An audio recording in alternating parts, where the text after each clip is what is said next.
Yeah, so I don't really know how to intro this because this is going to be a video that I've not really uploaded before. It's going to be more of like a podcasty type of thing.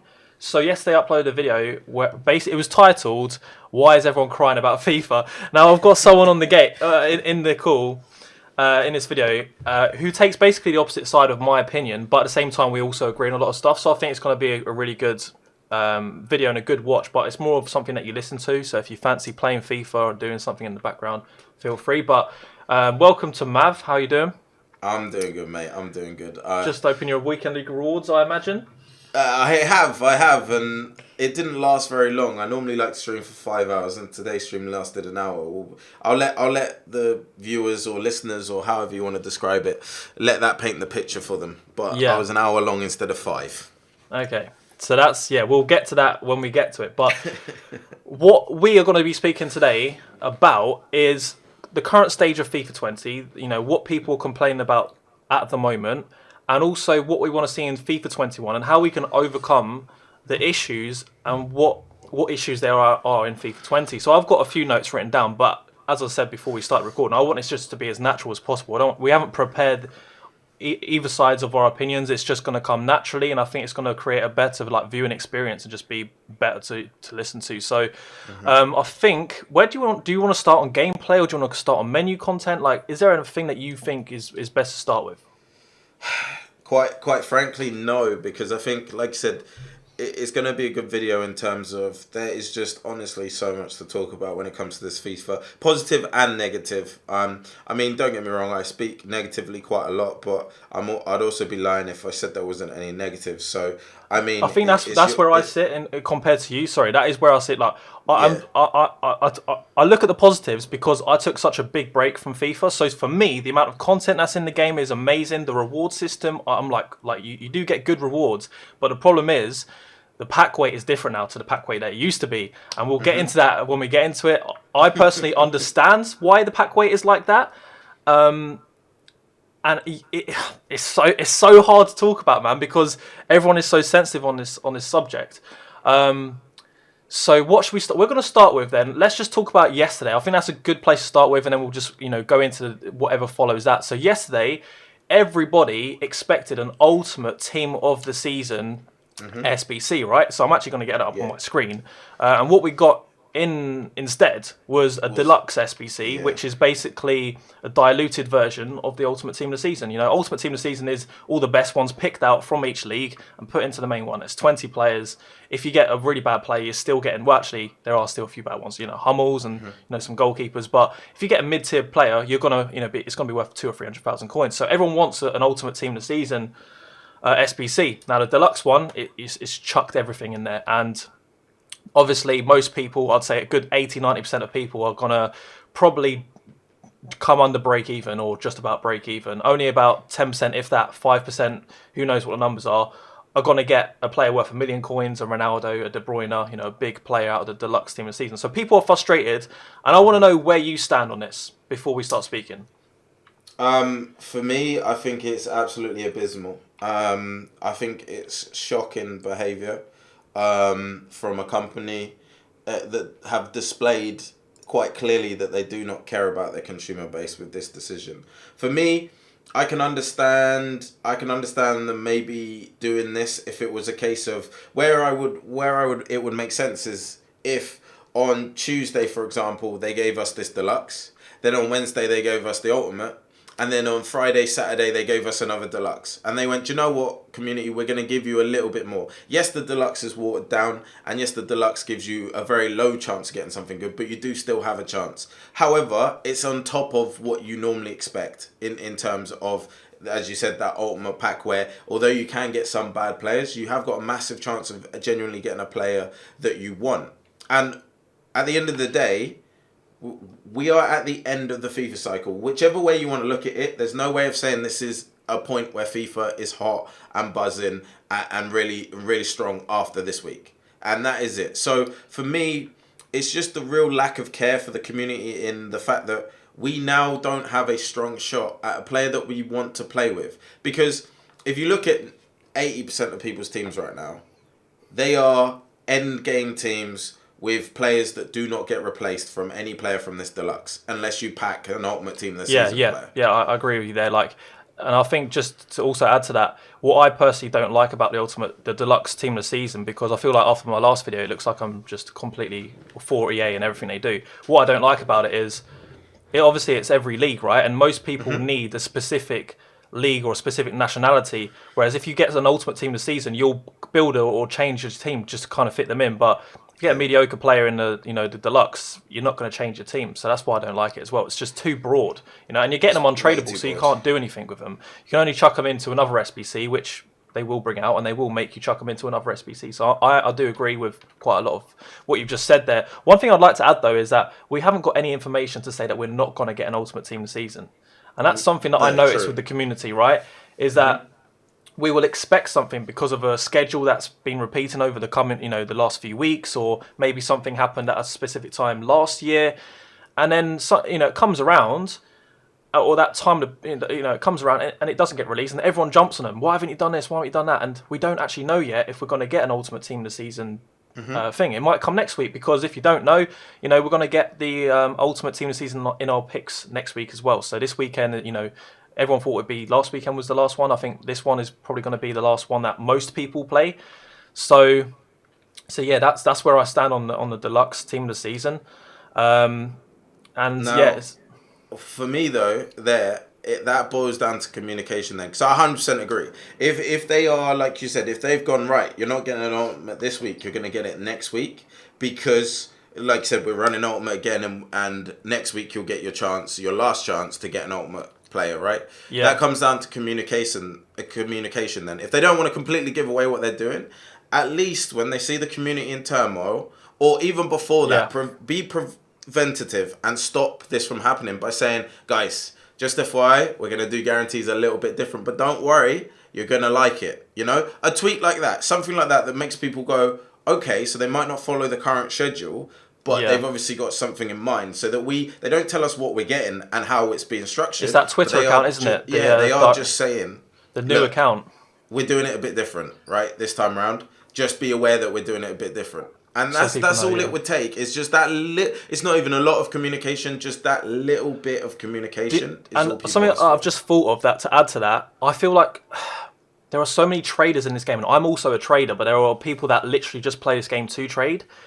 If EA communicated too much, people can capitalize on that. And 100%. that is where I feel like there is a problem. If EA communicate too much, there are too many traders in the game. Too many traders in the game that are, will price fix things, and then it makes it really hard for EA to actually do something about content, because they've told people what's coming. So there's a real fine line between getting the communication right and over communicating and giving away too much. That's something that people don't actually think about at all. They're like, oh, why don't we get told about this? But I do agree there needs to be communication, at least after they release this team of the season deluxe. Why don't they say, okay, there will be an ultimate? That's not going to harm really the community too much. Like, at least after the main bit information has come out, then tell us why. Yeah. If they see everyone in turmoil like they were last night, at least do something about it and say, look, guys, we see you guys are upset or annoyed with what we've done. Don't worry, you are still going to get one. When you're going to get it is the surprise, right? Or something like you said, because then traders can't go, oh, we're going to get it next Wednesday, and they could release it on a Sunday. They've never released it on a Sunday before, bang. Now everyone's like, oh, didn't expect it on a Sunday, and like you said, traders haven't capitalized the people. But just say, look, we see you guys are going mental, and we see you guys are a bit disgruntled. Just FYI, don't be disgruntled. And it just stops all of that, because for me, the overwhelming emotion I feel is just annoyance of being left in the dark constantly. It is constant. It's constant being left in the dark. As I said, they actually created a Twitter account this year to try and address this. So there's definitely people that work at EA or there that understands with what we want, and they almost done it. They almost got there. They made the Twitter account. They had it all set up, and occasionally they use it to say that there's a title update, which, by the way, title updates since the last couple of months or so, it doesn't really change a lot to the game. The game is how it is now. There's no patches on how shooting mechanics work. That happens within the first few months, really.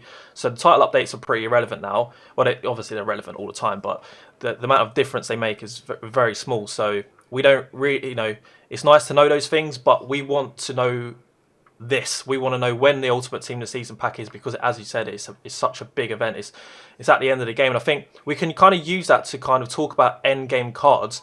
And where I stand with cards and SBCs and values of SBCs is, I don't mind EA releasing an SBC that's really good value. Let's just use a few off the top of my head, right? So Vardy was great value, PK Screen was good value.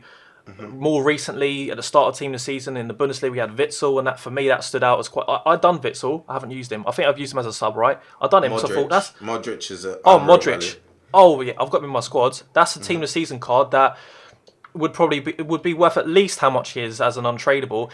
And well, there's so many things to talk about, man. I'm just thinking off the top of my head now. There's so many things to talk about. Like, so again, what people like to do with these SBCs is, let's say Modric costs 300k to complete as an untradeable, and then they say, yeah, but you can go and buy a tradable version that's comparable, like a De Jong off the market. And people are like, why would you do the untradeable if you're going to get him untradeable, right?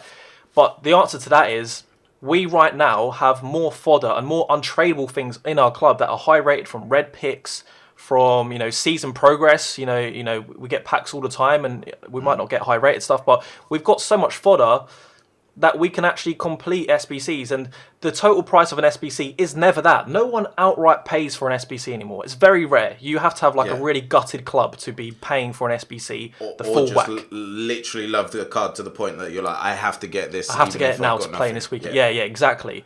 So when someone compares like for like, it's just completely wrong, and it's kind of manipulating the argument a little bit, isn't it? By saying, Modric is 300k. He's not really 300k. You've got to chuck in a player that you've just packed, like Hummels, that you don't want to use, and he's going to save you 80,000 coins maybe. So the value you're getting from these SBCs isn't what the actual total cost of it is. And I think at the start of the year, people might have taken an SBC for the actual total cost, but towards the end, now that we have so much fodder, you can't really value it on that. And also, I was actually talking about the value of SBCs. I think it's good to occasionally have an SBC that's a little bit more expensive than you expected, because that is what creates a good value SBC. If every SBC was like Vardy, like PK, like Modric, like Witsel, it wouldn't be long before we get disappointed that a Modric is 300k and not 200k. Do you know what I mean? Yeah. And yeah, that is the problem. So, for example, just a few off the top of my head that I think were stupidly expensive. End of era Schweinsteiger right at the start of the game. What was that? I don't know how much it cost exactly. God, that was disgraceful. I remember thinking that is way off the boil. Like that is 3 times what it should be. It's from it's a good nationality German, but it's from a league that is very hard to link, especially at the start of the game. Now we have a Para and players like that. It's probably easier, right?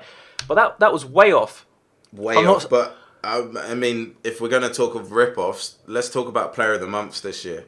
I mean, Neymar was more than any Icon Moments SBC was last year on the wing. Messi was more expensive to do than to buy his Team of the Year off the market. Yeah, the thing is with what SBCs, was going on there? Yeah, I agree with you. There were expensive SBCs, and even Bruno Fernandes, you can buy the Winter Refresh slightly. He was crazy. It's very expensive, and as I just said, that you're not paying the total cost for the squad. You are getting it cheaper by using consumables, but consumables at the earlier stages of the year are harder to come by because of there's not as many specials in the game. So I'm completely aware of that. But in terms of the value, it's a lot harder to release an SBC that's going to be out for 30 days, because in that 30-day period, you're going to get mad fluctuations. Because I remember when the Player of the Month Messi come out, it was a certain price. Let's just say it was like 1.8 mil. And then towards the end of the month, it was like 3 mil. So it's a lot harder for EA to release an SBC and get the price right because of the fluctuations of other SBCs coming out and other reasons. So if they made it too cheap, everyone would do it. Everyone would have a team, Player of the Month Messi.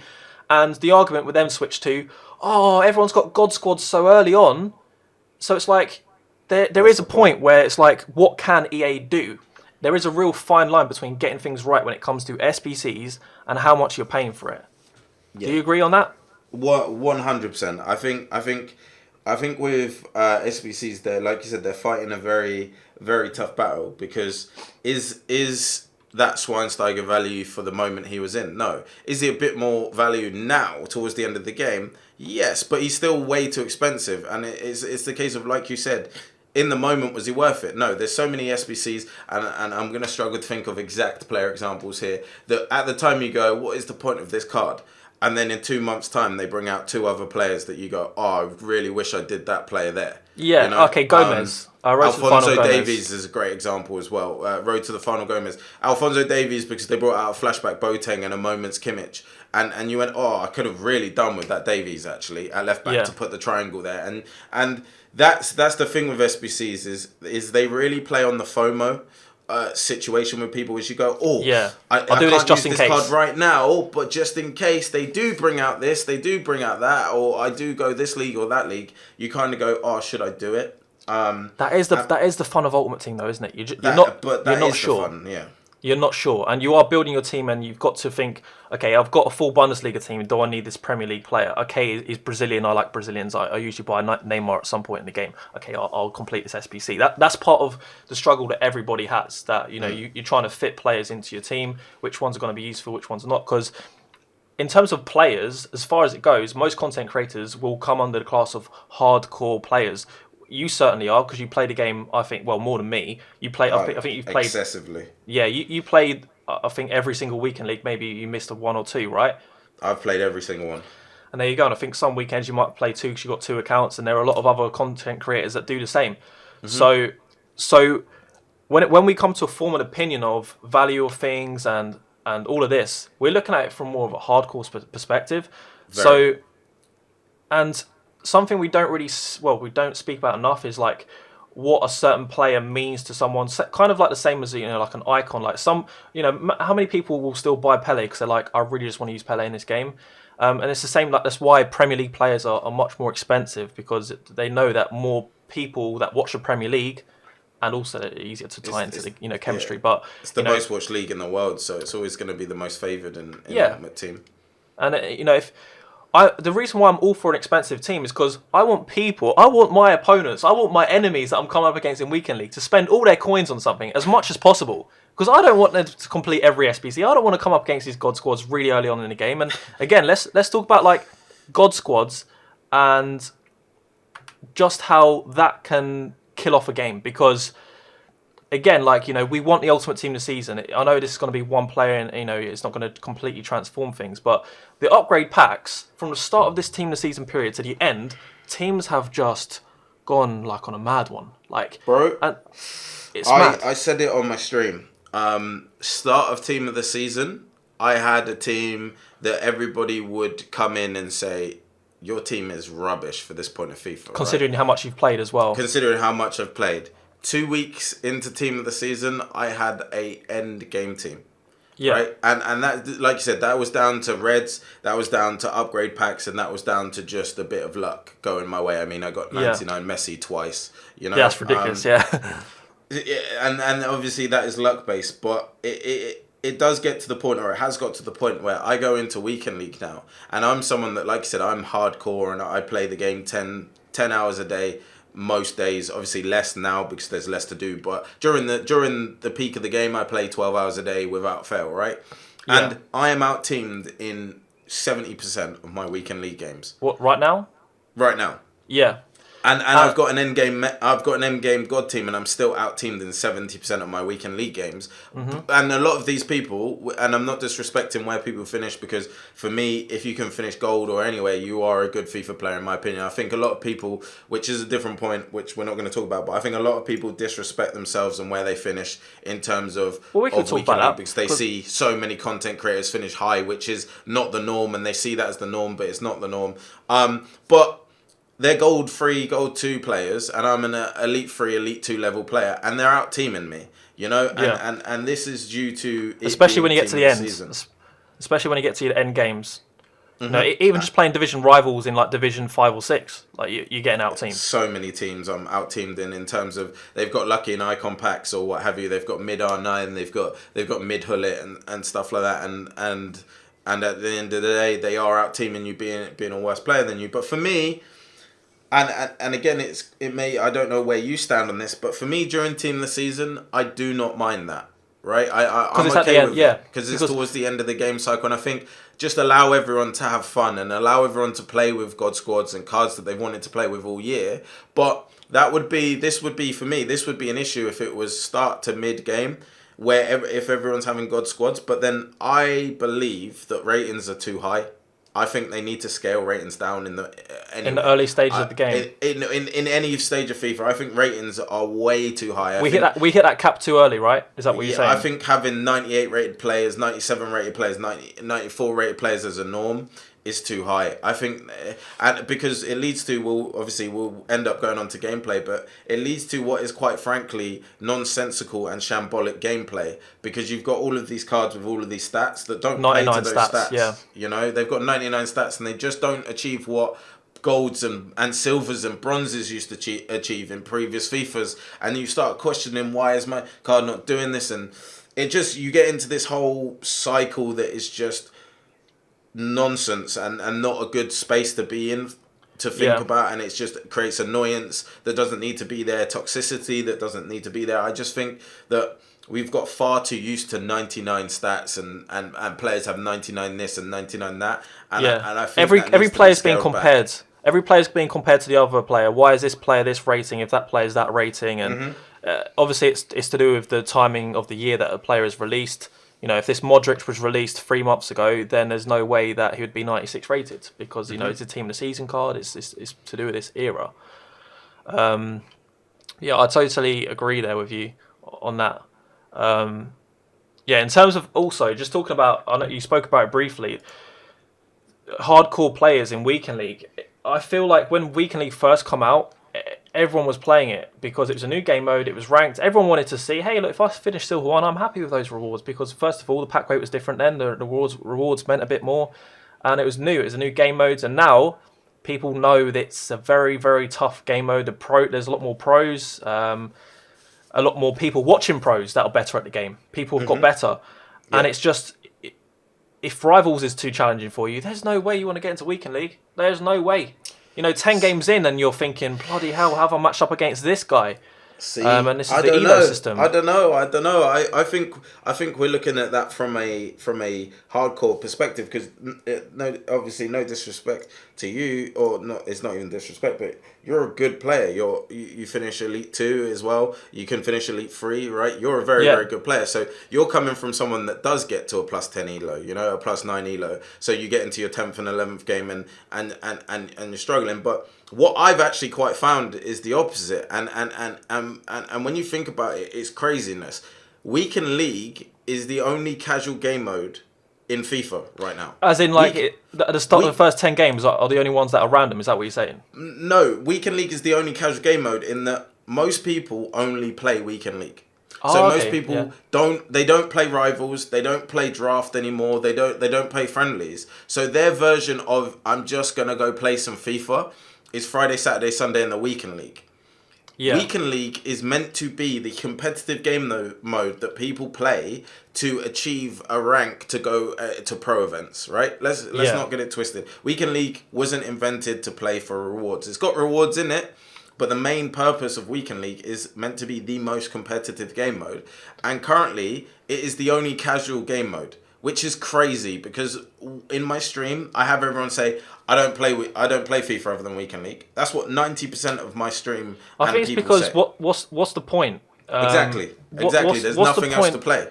So it's the only casual game mode. There's not a game. Well, there is Draft, but then some people just, you know, it's a bit old now. The game mode's got a bit stale. And you have to pay coins to enter those. So no casual wants to play that, because you have to pay 15k to enter.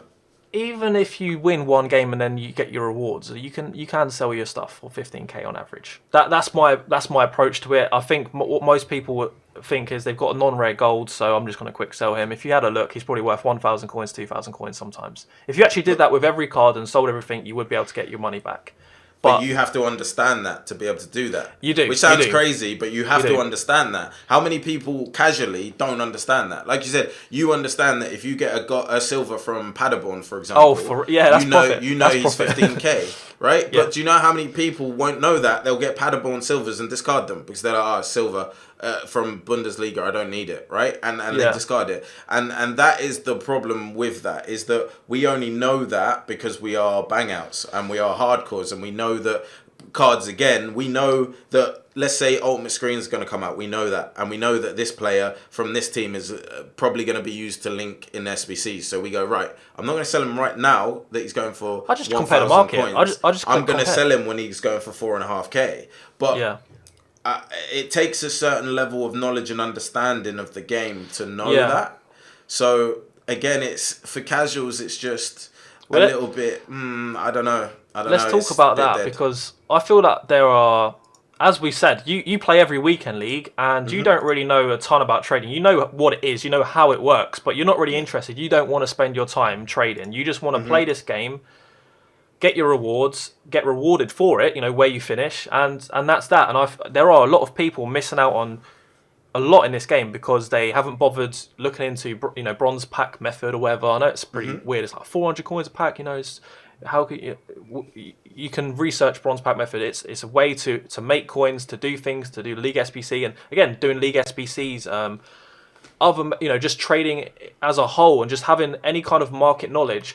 The game becomes a lot more fun because, as you just said, as a casual player, if you just want to play like the weekend league games, your excitement on FIFA is Thursday for your rewards, starting your games on Friday, playing on Saturday, playing maybe on Sunday as well if you've got all your games to play on those dates. Monday, Tuesday, Wednesday, you're on edge. You're just waiting for content. Where's the SBC that I want? Oh, it's double the cost that I wanted. Now the game's crap. Do you know what I mean? Whereas if you had a bit of knowledge about trading, if you knew that maybe in that period you could do a bit of bronze pack method for 20 minutes and then go into a weekend league game, and or if you can play draft and then sell everything for profit or at least break even, maybe you'd look at draft differently. So, but is it EA's fault? Do they need to teach you that you can do this, or is that the consumer's fault for not putting some time in? Well, I mean, technically by TOS of EA themselves, trading is against terms of service. Is it actually against terms of service? Yes. Because their terms of service is funny, so I don't actually know. So trading is technically against terms of service. What is the actual form of trading? What is trading to EA? What is it hoarding players? Is it going undersigned? It's selling players at an inflated value. Price fixing, basically. Essentially, yeah. So exactly what you said is hoarding players and selling them because you're aware they're going to inflate, or buying players that they're going to inflate and selling them at a later date. The question is, why have we got a transfer list space of 100 then? Of 100? Bro, honestly, the EA's terms of service are the most confusing thing I've ever experienced in my life in terms of, like you said there. Then why have a transfer market if you do not wish for people to trade? That is exactly the point of a transfer market. If you don't want people to profit off of like engine chem styles, as we've said many times, why are consumables down to a market? And there is a reason I think why, but why is the market determining the price of a shadow chem style, a hunter chem style, fitness card? If you don't want people to trade. If you don't want people to trade, make it like a vending machine system where it's always the price that EA wants to set. And you know what? EA could change the price on the weekend if they want, but at least we know. At least we're aware of what. At least other people aren't profiting and doing whatever they do with those coins. But the reason why is because they want to pad out the packs, and that's why if they make packs, gives them fake items, doesn't it? You can now say a pack. You can go, rare. this pack is 30 items. 28 of them are consumables, which are completely valueless unless you literally need a gold contract because you're at the very, very start of the game. But past week 4, you don't need contracts anymore because you've got so many and you're going to get so many from objectives and playing games and drafts and everything that you don't. I discard all non-rare gold contracts. I never need them after week 3. Yeah, same. And so what is the point of having 6 non-rare contracts in a pack? Because like you said, they are completely redundant. They have come a long way. They have come a long way because I remember back on the original FIFAs, like you didn't get season rewards, you didn't get draft rewards all the time. So there was more management. You had to, for the OG players, when you bought a player with a formation on that player. You had to change the formation on the player. Like Ultimate Team has come a long way, and they have made a lot of improvements. And but they've also been very lazy in not adapting some improvements to go with the new systems. I think if you change too much, people would get a bit confused, and I think that possibly is why. But as we're on the topic of consumables, I want to just throw out there, why is squad fitness a thing? Why are fitness items a thing in FIFA? Because my approach to FIFA is I'm managing my team, right? What's the point of a bench? What's the point of the subs? if I keep using the same player back to back, I use him every game, Rudhuller every game. If I use Ronaldo every game, I'm not managing him. Why? Surely, as an Ultimate Team player, in career mode, you've got to rest him. Play 3 games, rest him. Play 2 games, rest him. Keep his fitness, around the good part of the game. Why is fitness a thing? Exactly what we just said there. The only reason fitness is still a thing is to pad out packs with squad fitness, and that is literally the only reason. Like you said, we have come such a long distance from what Ultimate Team used to be to what it is now. Squad fitness is redundant apart from pack filler, because like you said, there is no reason for me to have to put squad fitness on a player or on my team. There is no plausible or logical reason why I should have to go and get a squad fitness from the market, which is inflated at certain days, certain times, right? Which is technically against terms of service. So if I buy a squad fitness inflated, I can technically be banned for it. Terms of service. Yeah. Because I'm paying more than what it should be because I'm buying it on a weekend and its price is now inflated. I can, by technicalities of their terms of service, be banned for that. And that is where their terms of service and their logic behind a lot of this stuff is so backwards, because like you said, it just is a lot of terms of service that they use is it covers our back in the event that we want to do action against someone. We now can go, but it says this in our terms of service. Are they really going to ban people that are trading? No. But if someone is making too much profit and they don't like it, can they ban someone or remove someone's coins? Yeah. And have a reason behind it? Yes. That's a lot of reasons behind their terms of services. If someone is getting too much in their opinion, or benefiting too much from a system or from their system or from whatever they've put in play, they don't like it. And I think that's the way EA have been for a very, very long time with stuff like that. And I think squad fitnesses is another thing where they're just stubborn. They're stubborn to go, do you know what? You don't need it. Play with all of your players as much as you want. Again, contract. Why is contracts a thing? Why do I have to put another contract on to use the player that I've packed or earned or done an SBC for? Why do I have to put contracts on him to be able to use him? I have unlocked him. Yeah. So why do I now have to then put contracts on him to use him? I've not really thought about that, actually. I've not thought about contracts. There's no reason for it. There's literally no logic behind having contracts and fitness on players. You should be able to load into another game, and play with full fitness with them. Yes, they drain throughout the game, but then you go into another game and you shouldn't have to worry about it, like in draft and like in friendlies now as well. That should be drafts for doesn't. every game. Fitness isn't in drafts obviously because you have to go into back-to-back games with the same players. So why is that a thing? That's very true. I just want to add to that because I think maybe some people confuse why I said just take fitness items off the game. When I say that, I mean keep fitness in the game, but take the actual items out. So you actually have to manage your team. So let's say I'm playing with this team you can see on the screen. Let's say I'm playing my first 10 weekend league games. I expect those games to be a bit easier than the last 10. So what I might do is play not my best striker, but my second best striker. You might have 4-star skill instead of 5-star, or maybe it's a little bit slower. So it's down to me as the manager of my club, my ultimate team, to say, yeah, you know what, I'll put this guy in and I'll rest my main player because, he's got 89 fitness and I want him to get back up to 95 for my next game. That's what I think, Fitness on the cards should be here, but then we shouldn't get consumables to just buff the player, or they should be completely gone, as you said, like in draft, where it's just not there, and there shouldn't be contracts because once you've bought the player, that is you buying the contract. Yeah. When you sell the player, that is you getting rid of the contract of that player. It's like buying a car and then going every year, you have to pay us again for it.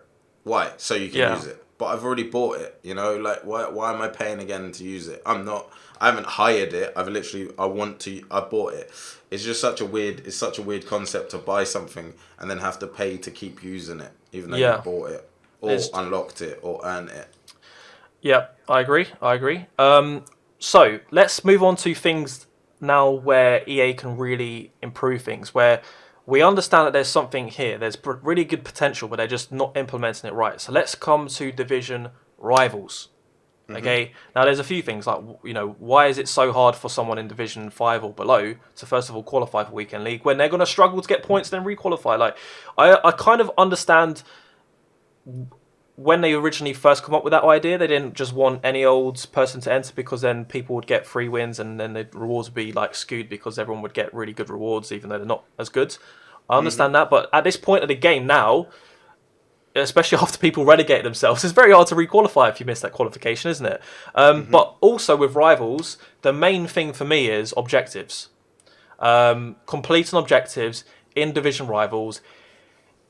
It makes sense if people didn't relegate themselves, but at the same time, it doesn't make sense because why is an objective just as hard for someone? Let's say me and you. Let's say we match up against each other in Division One. We've both.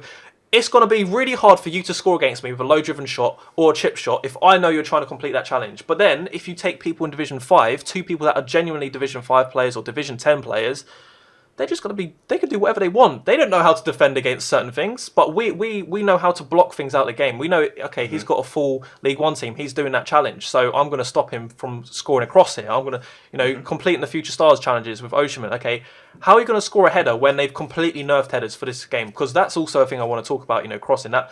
I'm kind of glad that they've nerfed some of that, but they've actually damaged the game in some ways as well by nerfing it. So we'll get onto that at some stage as well. But the talk here, the question I'm going to ask you is, how do we solve this? How do we? What needs to happen? Simple. It's very, very, very, very, very, very simple. And the fact of the matter is this is EA's problem, in my opinion. The fact that we have even got into the position where they have put objectives in rivals is absurd. It's absolutely absurd. It is like League of Legends. It is like I've literally completely forgotten the name of the game. Overwatch. Fortnite. There we go. No, Overwatch. Fortnite, right? It is like them putting objectives in their ranked systems. They would never, ever do it. Why? Because that creates the ecosystem that EA have this year. It creates people that are quite frankly way above the level that they are, going down levels in order to achieve the objectives. Because, quite frankly, who wants to use a non-rare gold team in Division 1 against a full-on weekend league ready sweat team? No one wants to do that. It's unfair, it's unacceptable, and it is completely ridiculous to ask people to do that. And now what you've got is, like you said there, an ecosystem where I'm a Division 1 player and I'm part of this problem, and I said I'm a hypocrite when it comes to this stuff in terms of I'm fully aware I am a number and statistic in this problem. I'm a Division 1 player and I'm currently chilling in Div 7, Div 8. Why? Because it means that every objective player that comes out, I can do it within an hour. It makes my life so much easier. However, people that I'm playing should never have to play me. Because like you said, if they're doing an objective as well, they now have to play someone like me who is Div 1, and I can block everything they are doing because I'm a much better FIFA player than them. They should never have to spend 12 minutes of their time, 15 minutes of their time, 20 minutes of their time playing for nothing. That is unfair on them. That is wasted time for them, and it's not right. There should be, and there has to be, in my opinion, an objectives game mode. And the best way for them to structure that, I've spoken about this multiple times, the best way for them to structure it is like the friendly system. You can go on friendlies and you can select through multi-ball, king of the hill, blah de blah de blah. What you should have to do is go into objectives game mode. You now click on it and you go, let's say it's a Ligue 1 challenge. You click on the Ligue 1 section. You now build your Ligue 1 team with an SBC style to the right hand side that says 11 Ligue 1 players. It says your requirements, kind of like the old weekend league. Yeah, it says your requirements. You fit those requirements or you don't. Now, once you fit those requirements for that Ligue 1, you now know you can do the objective set for that Ligue 1 objective because you fit the requirements needed. You now search for a game. It is open matchmaking. You can now play anybody that is doing an objective. Anybody that is doing an objective. That's how I think it should be as well. That's completely open. Now, because now what it is, it's a level playing field in that you're playing someone that is also doing an objective every time. There's no playing someone with their God squad. You are also fully aware that the person you're playing is doing an objective. You know what you've signed up for. Now, that should not take contracts. That should not take fitness from your players. Yeah. That should not take count to your record if you win or you lose. So what that now means is that people go, oh, what if I keep getting matched up against people that are better than me? Well, what you can do is you can leave. If you go into a game and you go, yes, this guy is just well above my skill level, you can leave, and it doesn't detriment you or your opponent because they get the goal that they've scored or whatever. they don't get a loss on their record or a win on their record. You don't get a loss on your record. You've achieved the opponents achieved their objective, and you've quit early. Happy days for them. Happy days for you because you've gone. You've gone. He's above my level. He scored the goal. As long as the challenge is to win that game, because if the challenge is to score a low driven and you haven't done that yet, it's a bit unfair that the player has left before you manage to get the challenge. Yeah, they would have to cater the objectives to that. So like you said, now they can remove the win. You have to score a certain amount of thing. It is, for example, the objectives could be less score with a player with this weak foot, with that weak foot, where you're having to specifically go for a certain game. It could be get 12 wins with a Ligue 1 team. You know, something as simple as that. Play 12 games with a Ligue 1 team with five French people in it. 6 French people. That way you are literally playing a game and there is no incentive to score a certain goal with a certain player, because that just creates just nonsense. And that is definitely the way to go. So bad. But, you know, as I said, that it is the way to go, but there are some problems with that. People are going to search against their mate just to get the challenge done, then they quit out, and then they do it. But then, if you use that argument, you can do that with every game mode. You can do that in drafts. You can do that in weekend leagues. So EA can't say, "Oh, we haven't done this because it would be too easy." You know, if there's a friendlies challenge right now, people do that. So people do that in divisions right now. They message each other and give each other the wins or losses or objectives. People do it right now. There's no reason to hinder everybody for what a few people are going to do anyway. Like, and what I like about that is that, as a better FIFA player, or just, you know, if it's Call of Duty, Fortnite, whatever, you know, if you need to get headshots, 150 headshots to get a camouflage, right? Mm-hmm. If you're a better player, if you're someone that gets more kills in more games, if you're, you know, you can hit those headshots, you should get rewarded. You should get that challenge quicker. Now you're given random matchmaking. Now the better player gets rewarded, kind of like Weekend League. It makes sense to me. Like, why should I have to play and get my objective card in Division 1 if it's going to be just as hard, if not harder, than someone that's genuinely Division 5? And the thing I've just thought about is, hold on a second, why don't they give different versions of the card based on what division you're in? That could solve a lot of issues.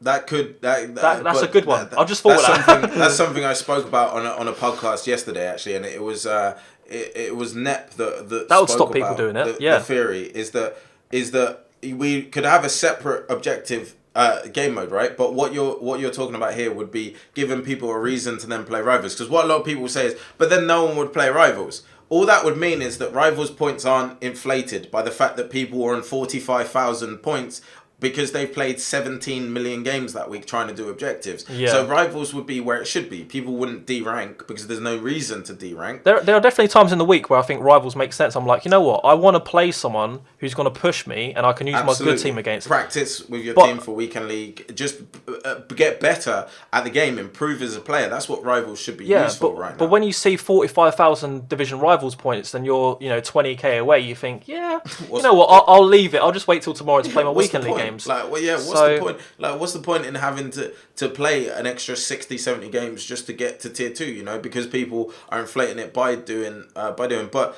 like I said, that's another dynamic I think they need to bring in for next year is actual rewards for Rivals. So like you said, the theory behind it is we currently get Rivals rewards, but how about adding the storyline players, right?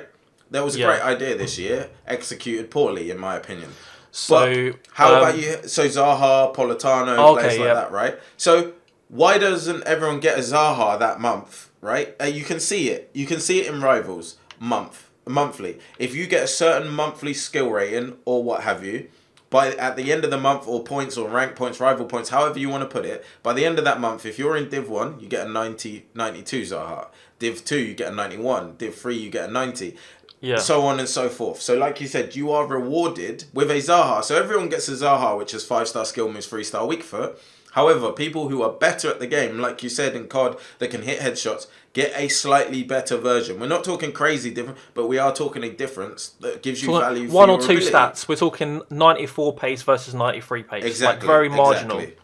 Very marginal, but it's going to make a difference at your level of skill versus someone who is a lower level skill, and you are being rewarded for your skill level. You know? But again, one problem I would say about that is how long before people say, it's not fair, I'm never going to, let's say you're someone that starts FIFA 20 or FIFA 21, let's say in the future, and they're actually quite new to the game and they're only Silver 1 standard, they're only Silver 2 standards, and they get better throughout FIFA. But now they missed out on getting their good version of the player because they wasn't good enough to get it early on in the game. That is where a complaint will come in. Why did someone get an 88 rated Gabriel Jesus at the start of the game, and then the pro player who's better than me in the first place has a better version? Not only do I have to now beat him in that game, now that I've got better, but he's got better cards than me as well.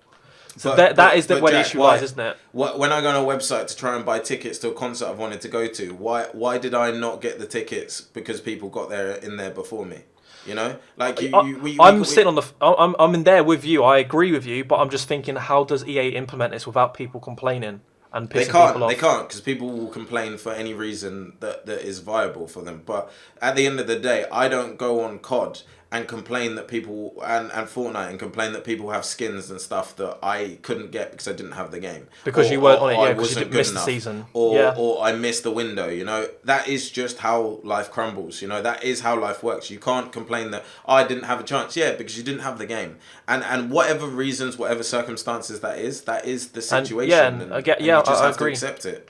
And if you weren't good enough to get your Zaha, then you weren't good enough, and that's it. You weren't good enough. It's your fault. It's okay with not being good enough, as good as someone else. It's okay if you think about to it, be worse at someone at FIFA. It's literally okay. Yeah, you know. Yeah, it's not the end of the world. It's a game. But if you think about it, that's what weekend league rewards red picks are. The higher you get, the more chance you have. That's the problem, isn't it? It's a chance. Someone in Elite 3, someone in Elite 3 can get worse rewards than someone in Gold 3. It doesn't happen as much as people think, because when people tweet this, when someone finishes Gold 3, and they get bad rewards, they don't tweet it out because they know if they finish Gold 3, they're like, oh, whatever. If they get really good rewards, they're like, look, I finished Gold 3 and it was better than my Elite 3 reward. So I feel like there's manipulation with information there. I think if you took 100 people open Gold 3 rewards, I think that their rewards would be on average notably worse than someone in Elite 3. But even just think about mathematics. It's as simple as that. How many people are in top 100?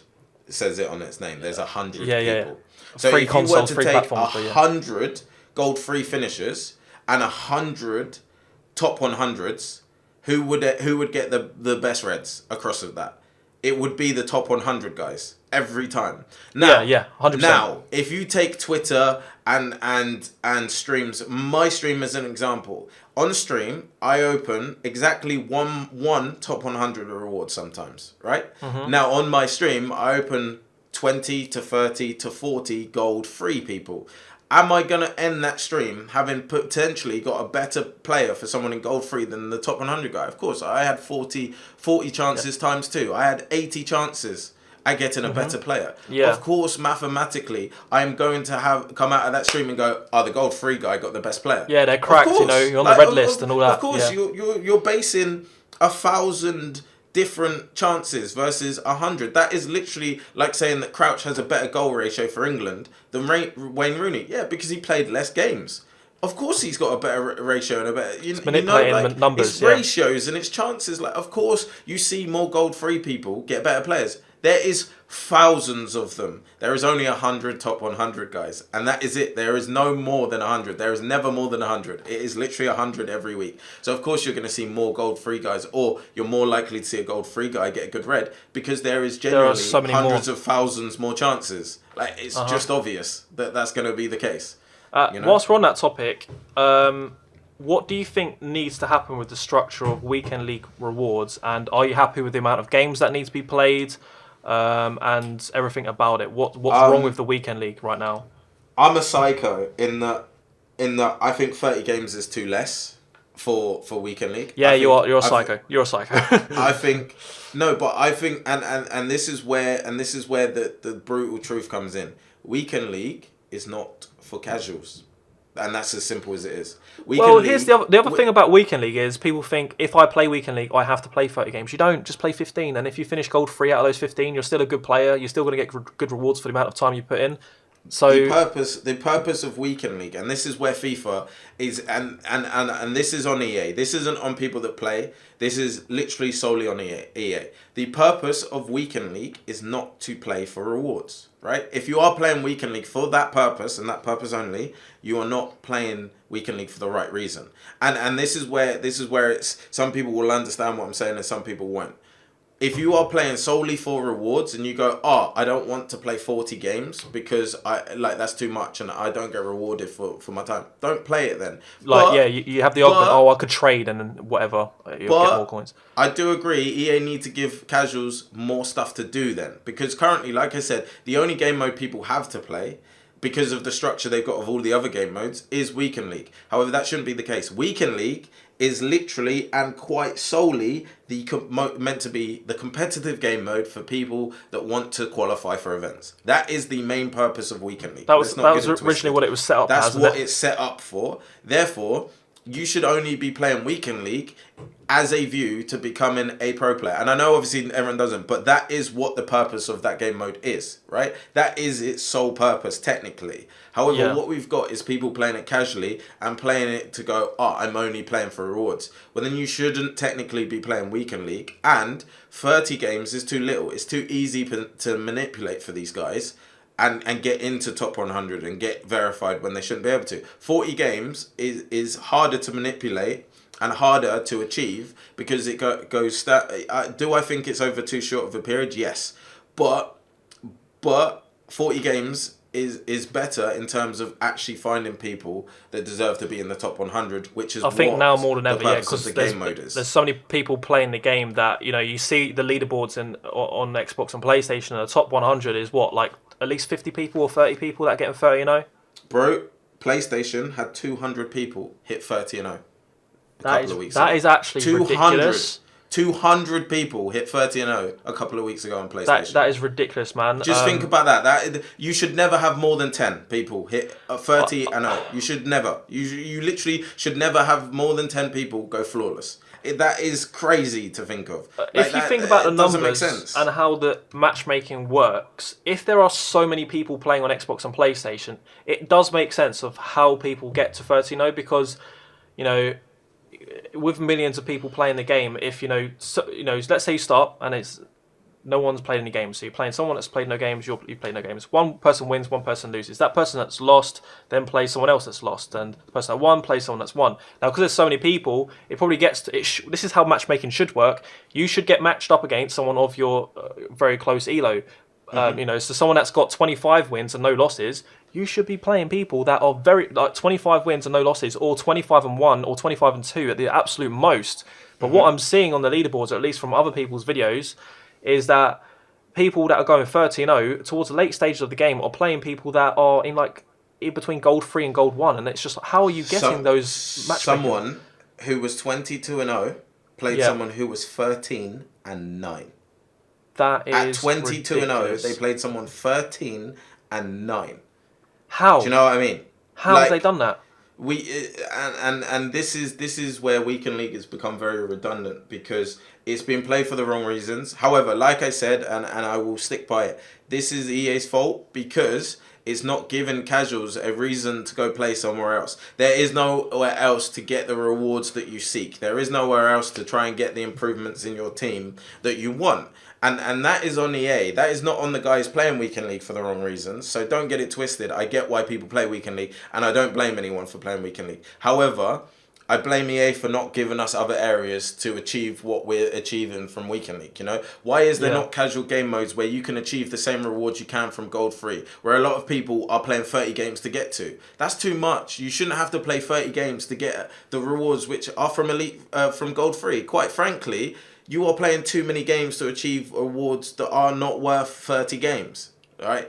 Just because you are only gold 3 level. And that's not fair on you as a gold 3 person, having to go through this struggle and play people that you're potentially 13-9 and you're now playing a top 100 guy. You should never have to do that. You know, that's it's understandable if you play that person and that's at the first 5 games. At the start, at the beginning. I like that EA have this they have the rules set right. So they have the fact that there's ELO and you know, if I think is it plus or minus 5 it can go in the Plus or minus matchmaking. 3 is the max. Plus or minus but 3. We've I seen, imagine we've seen crazier. well, just from that example, it's just proven that it's not true. So I think that EA actually know what they should do and how they should do it, right? But it's not being implemented. It's not being implemented, or someone or group of people are getting around it by, and that's proven by the fact there's 200 people going 30-0.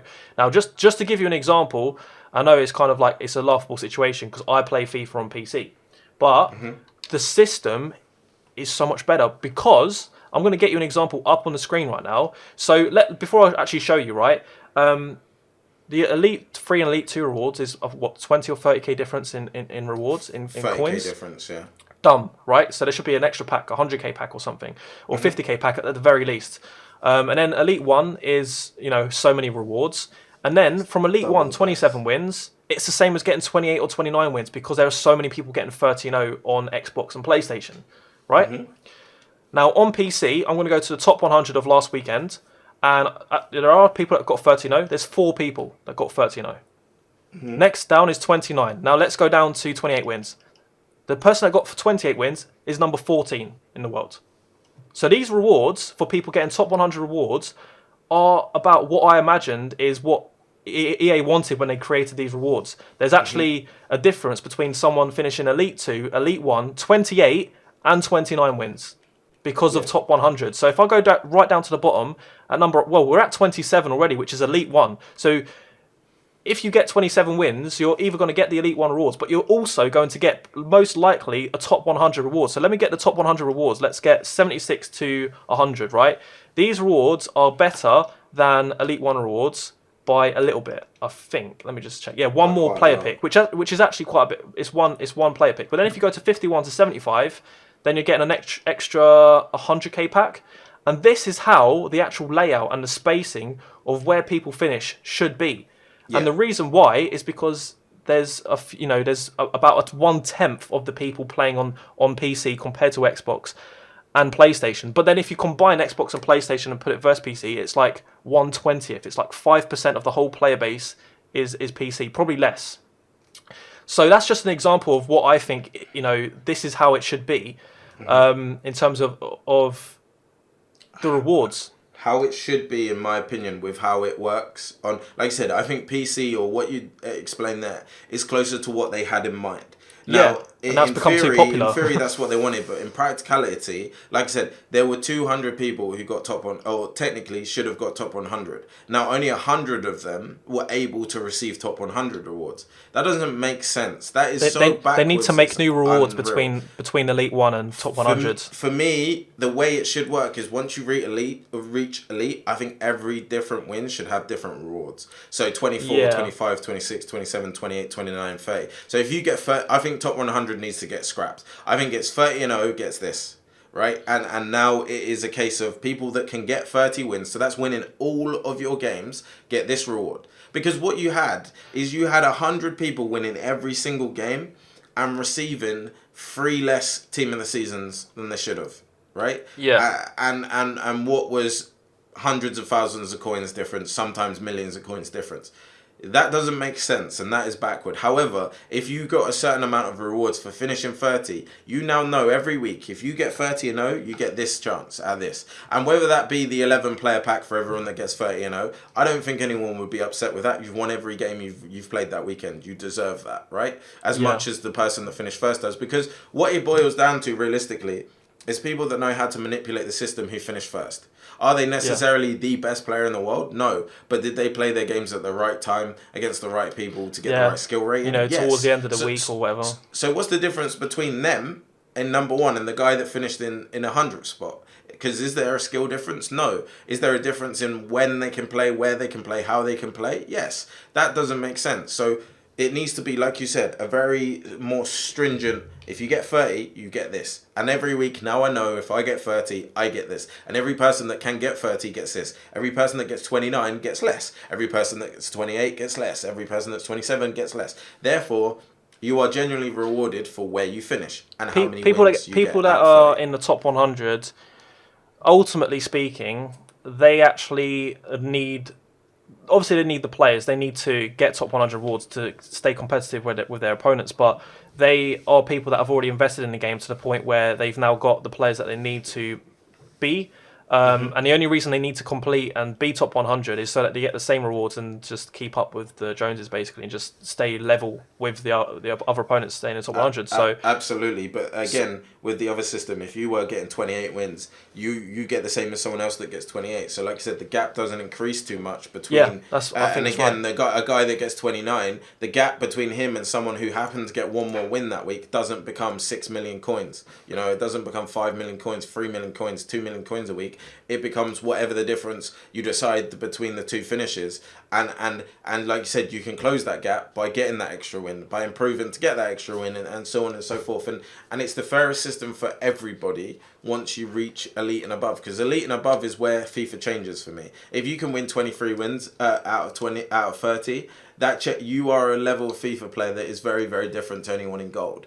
You know, so Yeah.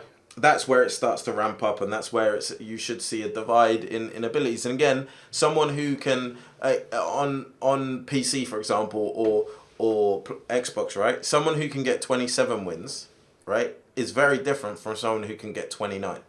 They're very different levels of FIFA player. So how are they getting the same rewards? Someone that doesn't make sense. Someone that finishes like gold. Let's say you have two people with the same team, one, and they both finish exactly gold 1, 20 wins one weekend. But then you gave a proper end game God squad to the other. They could push for like 25 wins with good matchmaking. So as you said, like the difference between someone with 27 and 29 wins or whatever is very different. As long as you take the example of keeping their teams the same and blah blah blah. Yeah. So yeah, I agree with you. I agree with you that there's things that need to be changed, man, and they need to update the system because more people that play weekend league now, and the rewards are just outdated. They need to update that. So let's move on to the next thing. And we haven't actually touched on it yet. We've only spoken about menu content, SBCs, and the gameplay. The actual game modes itself. Let's talk about gameplay because I know you love gameplay. It's a favourite. Let's start off because I've got a few things written down because there's so much to cover here with gameplay. You can go on forever. I could. I literally could. Literally me and you and just everyone could go on forever, right? But I literally could. The biggest issue with gameplay, and again, I'm going to bring up the PC thing during this conversation, is servers and slow gameplay. So there are times that you go, because I used to be an Xbox player, and it's only this year that I changed. There, you can tell from the kickoff. You can literally tell from pressing the button to kick off your player. Oh my god, what just the delay from the kickoff, and there was at the start of this game we didn't have a ping meter. We didn't have we had bars of connection, but it could have meant 30 ping or 20 ping. Like now at least there is more accuracy. So that's a good thing that EA have done, but it's still not enough. Like the server issue, it's too delayed and. It is more delayed on the consoles, I think, because yes, there are more wireless players, but also there are more people on the servers of console players, Xbox and PlayStation. But it's all good me saying that. The vast majority of the players are on Xbox and PlayStation, so EA need to bloody fix it. How do they fix it? Because we aren't experts on servers. I don't know if they're... Look, how much did they make? 1.5 billion? Or something like that? Surely we're sitting here as average people thinking surely they could just invest another £1 million into servers. They can just invest 15 million. 15 million in comparison to 1.5 billion is 1%, right? So if they invested 15 million into their servers, which is a lot of money, why don't they do it? So obviously as a company, that makes sense for them to do that. It's only 1% of their income. Just do that. There's obviously a lot more to this situation than just buying more servers or just buying better ones. Do you know what I mean? And what do you think is the issue here with servers and gameplay? Now, see, I genuinely think that it's a really, really tough one. Because for me, and I've had this conversation multiple times, I think there's no wrong or right answer to this. But my personal, where I fall down on this one, is that for me, servers are a massive, massive issue. However, what I think is a bigger issue than servers is the fundamental basics in gameplay, right? And the reason I say that is that yes, servers are bad. However, It's emphasized. If you've got bad gameplay, it's emphasized more. Emphasized by bad gameplay, because if the fundamentals don't work right, so even in clean gameplay, if you're aiming to the right and a pass goes left, it doesn't matter what gameplay you're in. It's not going where you want it to. If you're going in on goal, and we previously mentioned it, with a 99 finishing player, a 99 shooting, 99 finishing, 99 shot power, 99 composure, and you're facing on goal, you're aiming at goal, and he misses that shot, it doesn't matter what gameplay you're on. That you can't do anything about that, right? However, what I do say is, I'm not accepting servers being bad. They absolutely 1%, like you said, is 15 million. They absolutely, and they have an obligation, in my opinion, to improve the servers and give us a game that is played on servers that are good enough, right? Yeah. And I'm not excusing that. But what I absolutely cannot excuse is fundamentals of gameplay not being right.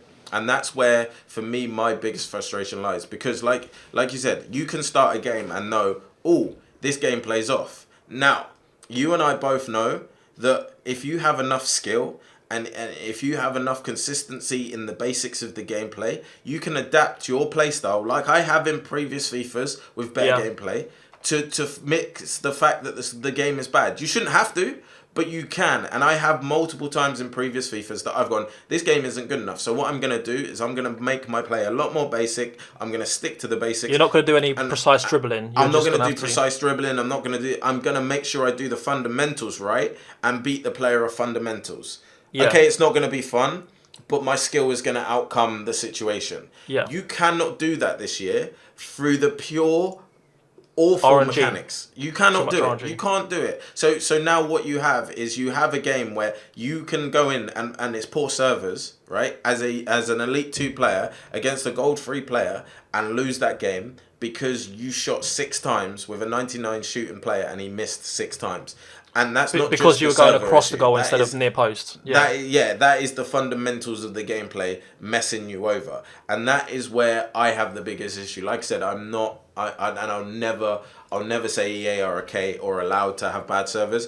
Like I said, I think they have a responsibility, every game and should obligation to make the servers right, but the very basics need to be correct first, and I think that's where this game fails massively. Is I think the very basics of passing and shooting and even player switching. The fact that I cannot player switch right. Player switching is very is unacceptable. Lag dependent. It's very lag dependent. It's crazy. It's absolutely crazy.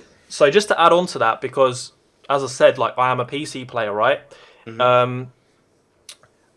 As you said this year, like, you know, if you have bad or good gameplay, it doesn't make so much difference this year because of the fundamentals of the game, right? Mm-hmm.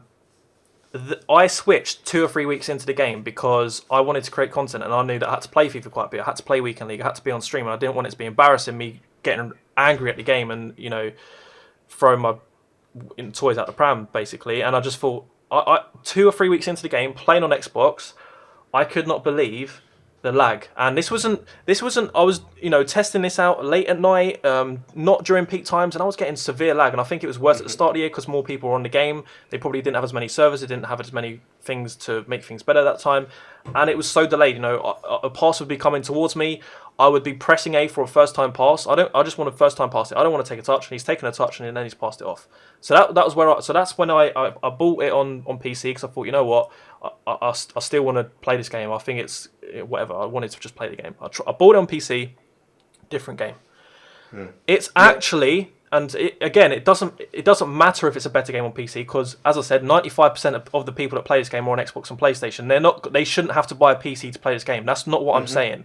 Yeah. But what I'm saying is, as a user of PC for the vast majority of this year, this game cycle, if you played FIFA or any Weekend League or anything on my PC, on my setup, you would be completely blown away by the responsiveness of this game, and you would probably change your opinions a little bit. Not completely, but you'd be like, you know what, gameplay isn't as bad as I thought it was, because your version of a good gameplay on Xbox or PlayStation is a lot different is probably worse than my bad gameplay on PC.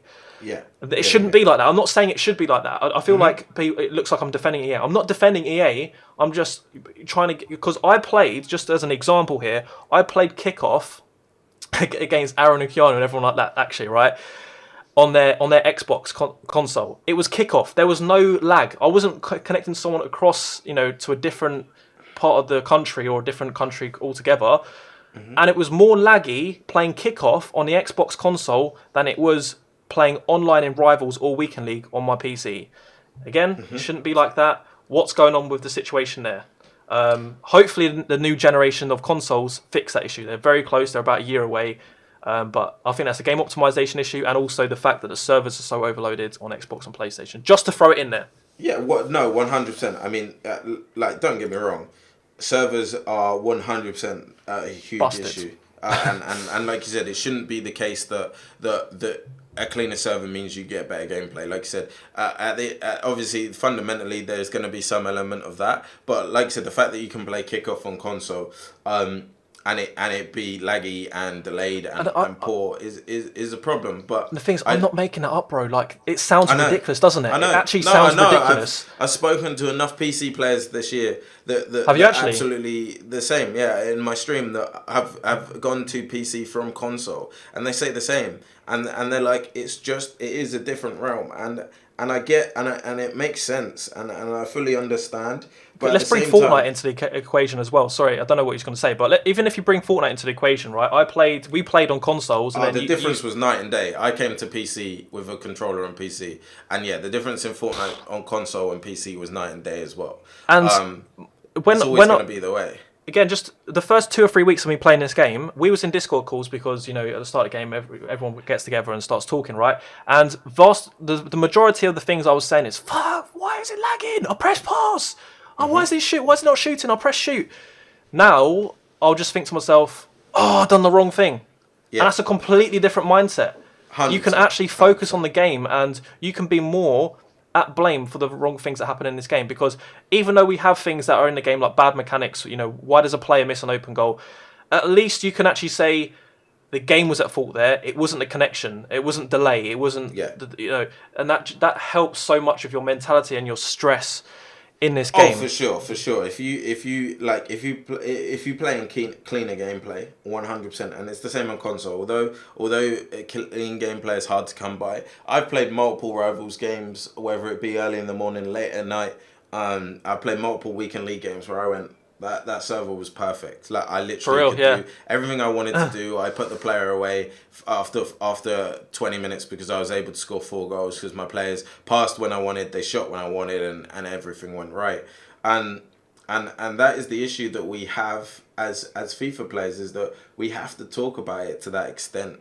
We have to, and even as someone that wants to take the game a little more seriously than just straight casual, we have to think about what time we play. We have to think about how long we've played for, and whether we should restart the game to maybe connect to a different server. Yeah, like restart your console, yeah. And that's in 2020. I know it's a bit of a mean to say stuff like that, but in 2020, the fact we have to consider that with a game from a game company that made, as you said, $1.5 billion. I don't know if that's exactly, but I think it's about right. It is about right. I've seen those numbers kicking about because it's gone up. It's gone up from like 1.1 to 1.3 to 1.5 in the last 3 years, and it's not good enough.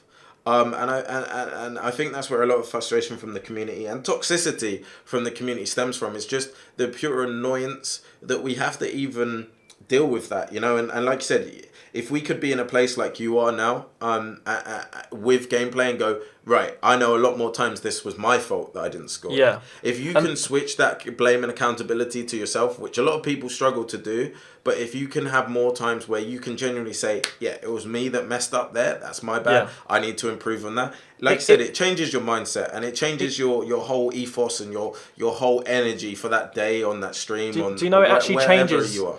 It actually changes a bit more than just your emotions in that very game. It also changes your outlook on the menu content, because you're like you're not as stressed, you're not as pent up, ready to have a go at EA. But secondly, very early on in the game, a player with good dribbling is more valuable to someone in good gameplay. So an SBC to someone on PC that gets good gameplay is a different card.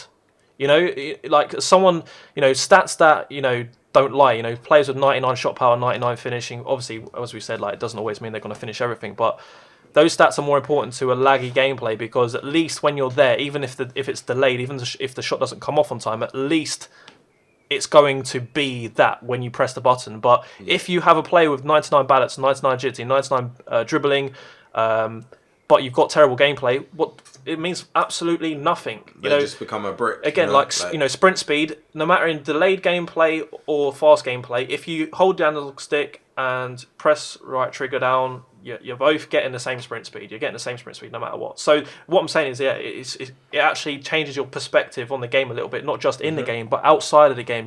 The players that you might want to add to your club, players like Neymar, players like, you think the dribbling of Neymar and Ben Yedder is mad on Xbox and PlayStation. You try doing it. You try defending their drag backs on PC. But the good thing about it is, my centre backs are responsive. I can actually try to block their drag backs. So it has two sides of the coin there. Let's talk about park the bus gameplay, and specifically not just that pros use, but people that think they're pro, us that finish in Elite Free. Well, to be honest, I have gone all out attack in the last coming weeks. Like, I just play either 4-4-2, pressure on heavy touch, high depth, or 4-3-1-2, because I just can't be bothered to play 4-2-3-1, drop back now. With obviously they've nerfed some of these things, overload ball side. What's wrong with this gameplay, and should they remove some features from the game, even though it makes it more realistic to have these, to be like real life? Some managers employ those tactics. Is it better for the game to take it out? 100%, and I have this conversation so many times, so I'm pretty adept at this one. The thing is the argument is that the tactics they currently have in the game make it more realistic. However, you couldn't be more wrong, and I've displayed it multiple times. If you look at any team that employs defensive tactics, whether that be the Chelsea of old, with Mourinho, whether that be the Atletico Madrid of current with Diego Simeone, if you play defensively, you cannot score goals. You do not and cannot score goals. So what that means is that Atletico Madrid, albeit are a fairly successful team, they have the least goals scored among the top 18 teams in La Liga. They have the most draws, and they have, close to the least losses, but they have the most draws and close to mid-level wins. Okay, now this is a team that play fully defensively. They are at the closest you can get to a drop-back team in real life, right? You cannot and should not be able to be defensive as people are, and still have 7, 8, 9, 10 shots in a game against someone that is all out depth, pressure, and attack. That is so stupid and so unrealistic. It's mind blowing. It is literally mind blowing. You can go and if you're watching this video right now, search La Liga table right now, and Atletico Madrid average a goal a game because they don't attack. What do EA do? What they do is they realise that they have a computer game, and they realise that some things are not made for realism, and one of those things is a negative play style. We are playing a computer game at the end of the day, and say what you want about it being a football simulator, say what you want about realism, there should never be an emphasis on negative play in a game, ever. And the very reason they remove custom tactics, and if anyone that knows the ins and outs, they remove custom tactics because in Foot Champs, everybody was scoring a goal, pausing the game and going into custom tactics and putting all players, bar their striker, into the box, right? Now, the reason EA removed that is they said, we do not want to encourage negative play, and too many people are using this as a negative way of playing, especially in Foot Champs. So they removed that, and then the next year, what did they give us? They gave us dynamic tactics. What did they give us? They gave us custom tactics, but with a shiny name so they could put it on the back of the box. Because you can now do drop back, one depth, everyone come back on defense, which is equivalent or close to the same as everybody going back into the box bar your striker. So what they did is they removed custom tactics in order to re-put it back, or custom formations to re-put it back with a shiny name on it to sell copies of FIFA. That is the truth of the situation. You should never, ever be able to. And my issue isn't that you can do drop back. My issue is that if you're going to allow it, you should make sure that players don't go past the halfway line in their offence then. Like, you shouldn't be able to sit 9 to 10 players behind the ball for the whole game and then counter-attack someone who's got 9 men in front of you. That is just so stupid, it's ridiculous. And the reason they can do that is because it's a computer game. So I sit there and say, Kante cannot sit on the edge of the box, do a 90-yard, 150-yard, 90-yard sprint up into join the attack. Then the ball's lost in the attack. He sprints all the way back to get to the box. The ball's given away again. He makes another sprint up to the opponent's box. And I know it's a computer game, so obviously that's going to be possible. That is not humanly possible. Yeah. You cannot do sprints back and forth. Even N'Golo Kante, one of the fittest football players in world football, he cannot do that. Let alone back-to-back 3 times. Let alone for 90 minutes of a football game. You can't constantly be doing that. There's no team in the world that can do that. Okay, and what EA have to realize then is that yes, this is football and we're trying to simulate real life, but some things can't be simulated in a computer game, and fitness, especially as you're reducing a 90-minute game into 12 minutes, fitness, player conditioning, player runs like that don't make sense. So what you should do is, if someone wants to play drop back, one depth, one width, you should now make it impossible for them to attack. Because they've chosen to defend, so they shouldn't be able to start a game. I think it makes sense. Like, if it's the 80th minute, right, and you're winning the game, and then you want to go into that play style and turtle up basically and stop someone scoring, 100%. It makes sense. And I think 100%. That's probably what EA meant to do. They were like, right, we want to add more stuff, more character to people's teams and all that. But as you just said, if you're playing that playstyle, you shouldn't be able to score as easy as it is. I mean, it's always possible for a player to score, right?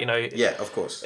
Occasionally, someone kicks the ball up from everyone's committed in a corner or something, kicks the ball up, someone gets away. Things like that are going to happen. But as you said, it's just too easy. You could play that 4-2-3-1, come back on defense on the lambs and rams and cams, and then when you get the ball, they're all going forward fine, and it's not all sprinting forward fine. It's not damaging their stamina at all. With overload ball side, they did take that out though, so I want to give some credit. I want to give some credit there. They basically meant that if you put that on, your stamina gets rinsed. Or something like that. Is that what it was? Yeah, there's a massive stamina depletion now. And now people will only do it if they've got loads of stamina left, or it has to be. You have to pick your time. Or so if you're closing the game out. You can't use it the whole game. You have to pick when you use it, and that's for me. That's great. That's what I want in a game. That's what I want in custom tactics. I want there to be a decision. I want there to be a drawback for that decision I'm making. I want there to be a risk. Absolutely. Otherwise, for every pro, there should be a con. And for drop back, like you said, 100% you should employ it, or should be if you score a goal or 2 goals and you now, like you said, want to hold the last 20 minutes out, yes, drop back makes sense. But like I said, to start a game and your sole idea of a game is to go into a defensive tactic of that drop back from minute 1 and you end the game with 30% possession, having scored 6 goals, come on, man. Like, no. Do you know what I mean? And you're playing someone that's had 60% possession, they're on 7 depth, they're on pressure and heavy touch, which is all offensive styles, and they're having 1 shot in the game. That doesn't make sense. That's so nonsensical. It's unreal. Like, Barcelona, when they play Atletico Madrid, then again, this is the best example of how those plays mesh together, because you have got the most offensive team against one of the most offensive teams in the world, right? Now, I get that it's football, and I get that anomalies happen, and sometimes Atletico Madrid might win that game. Do they win that game 4-0? Do they win that game 5-0? Never. Not. Do they win that game 2-1, 1-0? Yes, they do. And because that's how playing that style should be. But 90% of the time, Barcelona win. And how do they win? They win by having 2 players back in PK and whoever they decide to play at centre-back, because Barcelona do what they want with centre-backs these days. But Lenglet, for example, they have them back, and then they have Sergi Roberto, Alec Semedo, they have obviously Jordi Alba in the opponent's box the whole game. They Dani Alves, when he was there, they have their whole team in the opponent's half attacking the entire game. They have thousands of passes. They have not hundreds of shots. Obviously, that's a massive over exaggeration. They have tens of shots and they score 3 or 4 goals. Or Atletico win by 1. There's no in between. It's either Barcelona spank it and win the game 3-4 goals, being offensive, or Atletico Madrid win by 1 goal and they scored it at a corner because they took a shot from distance. The keeper parries it out for a corner and they score from the corner. That's how football works. So you shouldn't be able to play the Atletico Madrid way and beat someone who's being that attacking by 3 or 4 goals. That doesn't make sense. There's nothing football about that. With this in the game, what is the reason? Why do people do this? Let me ask you a question. Before Weekend League, do you think this would be an issue? No. Never. Because people aren't playing for just to win. They wouldn't play 10 hours on the weekend and not enjoy it, would they? But because there's rewards on the line, they're happy to do this drop back. Jack, you like me are a foot veteran, right? I've played it since it was an add-on to the game. I played it since you had your own pro and could make him 99. Okay. Oh, in Ultimate Team. Yeah. I didn't even know about that. You're a proper Did you OG. No.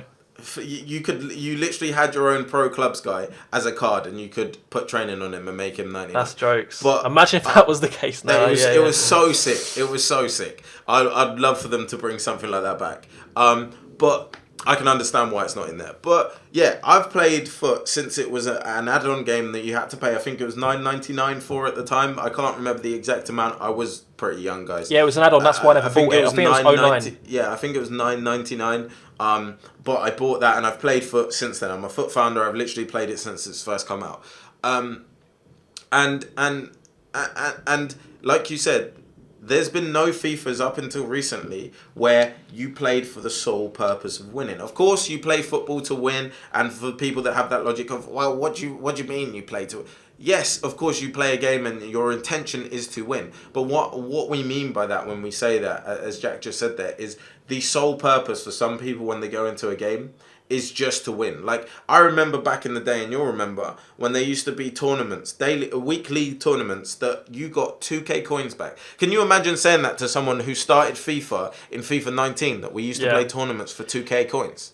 Yeah, I did want to speak about that. And they'll just be like, comparison. what did you play for? Because guess what? We used to play just for the fun of playing. So we didn't play to go, I'm getting a 99 rated card. I'm getting an Ultimate Team of the Season. I'm getting this. We played because we wanted to play. You would play with certain players that aren't the best, but they're your favourite player in real life, and you're like, I want to. Not just for a YouTube video, not just doing.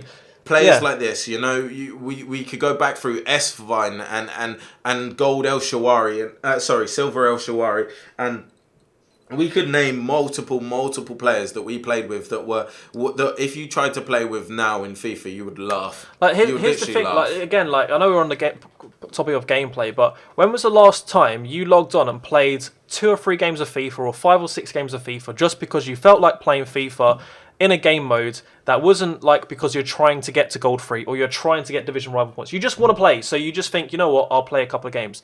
It's happened. The last time I did that was FIFA 17. And I'm not even bantering. The last time I did that was FIFA 17. And that's no cap. That's the last time I turned FIFA on for the sole purpose of playing for fun. And that is genuinely because FIFA 17, we didn't understand Weekend League yet. So none of us had got into that mentality. It's at a point where you don't want to waste your energy, isn't it? You're like, I've got 30 games of Weekend League. I don't want to tire myself out on a Thursday evening. I should probably save my mentality for tomorrow because I don't want to tire myself out. And how is that a mentality for a game? You should always just want to play it when you're available, when you've got free time. And that is one of the crux of the reasons that this game is in the pan. Now, for me, that becomes a wider conversation of, I think a lot of games are down that route now because of competitive. Everyone's going the competitive route because they can make more money. Yeah, because you can make more money. It is a genuine living and a career now. So there are multiple reasons why games are like that. But FIFA even more so.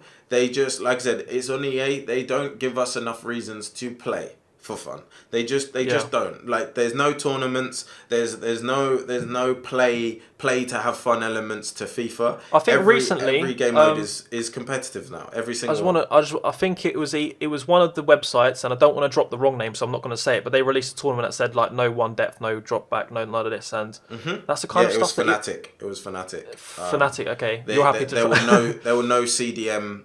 There were no 2 CDM formations allowed. Brilliant stuff. That's what people need to do, man. That's what EA need to do. They had something like 200 goals scored in the group stages, right? And they had the most high scoring games we've had in pro events this year. And I didn't watch it. I'll be completely honest, because I was busy doing my own things. However, from the feedback I saw from Twitter was that it was the most enjoyable event for pros to play. These are pros' opinions, and to watch, because you had attacking football. Now, somewhere along the way, the idea of playing for fun has been lost, and it is literally that simple. You asked when's the last time I played 5 games for fun. When's the last time you played 5 games with a silver team? Oh, mate, what's the point? What are the points? When have you used a silver player? When's the last time you used a silver player? There's no purpose to them. 15 or 16, bro. They are literally redundant. You might as well not put them in the game. They are just for menu content. It's just for menu content. They are literally just for menu content. Silver and bronze is menu content. There's no point to those cards. There is literally no point in them being there. It is so annoying, man, because the thing is, when Weekend League first come out, I was a YouTuber, obviously, like FIFA 15 and that kind of time before like the Weekend League come out, and I didn't really play Weekend League as much as you, but I'm pretty sure in saying that there was Weekend League requirements, right? They would limit how many icons you could have, and do you know why they removed them? Because pros were upset that they couldn't use the team that they spent all their money and time to get. And then EA probably thought, it probably wasn't just because pros said it right, it's probably because they thought, yeah, pros have a good point here. If we just release the requirements, then people want to spend more money because the requirements are higher now. So, like, you know, it actually works for the EA as well to profit. Absolutely. But also, they saw that the people were having to actually fight for their positions in Weekend League. People were, and this is, I'm not throwing shade at any pros or anything like that, but pros were not comfortable in actually having to play for their positions. They like the easy route of being able to spend 5k at the start of the game. The pros in this game don't experience what Ultimate Team is. Nope, they don't experience what Ultimate Team is for. Ultimate Team is starting your account with some bronze players, a couple of golds. And look, if you want to put a few FIFA points into it, and jump a few steps, fine. But they have the God squads, and they just play games to compete and enter things, or even just create YouTube videos, and that's fine. But they don't actually play the game for what it's worth and what it's supposed to be. The Ultimate Team, like you said, is building your Ultimate Team. Now, if you've built that Ultimate Team in the first month, what is the point?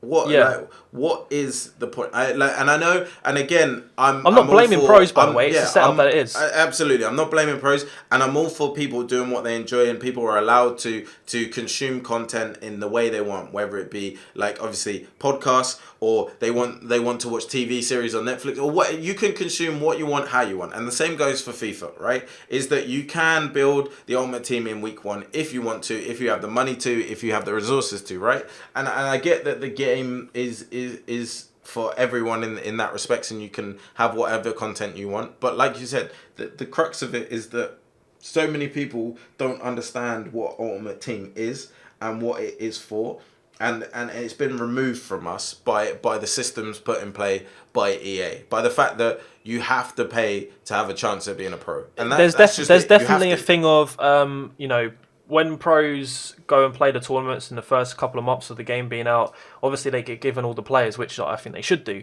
But then it's kind of like the point, why do they not get those players to qualify in the first place? But then it's like, how do you know who to give those players to, if because then you're excluding people. So then it creates a really hard argument. Mm-hmm.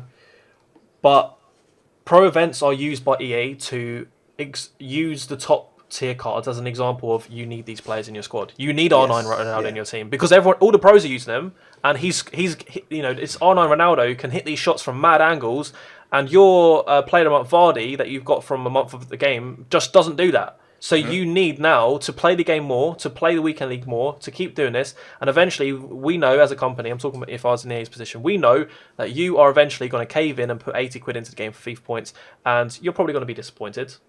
Probably going to be disappointed with what you get. But we've got 80 quid off you, so it doesn't matter. We've got 80 quid off you. Yeah. And because pack weight's worse, that means that the game cycle lasts a bit longer, and more money gets put into the FIFA point system, and that's why they're making more money. Mm-hmm. And as I said, they use pros to showcase what it is, and that's that is basically my point.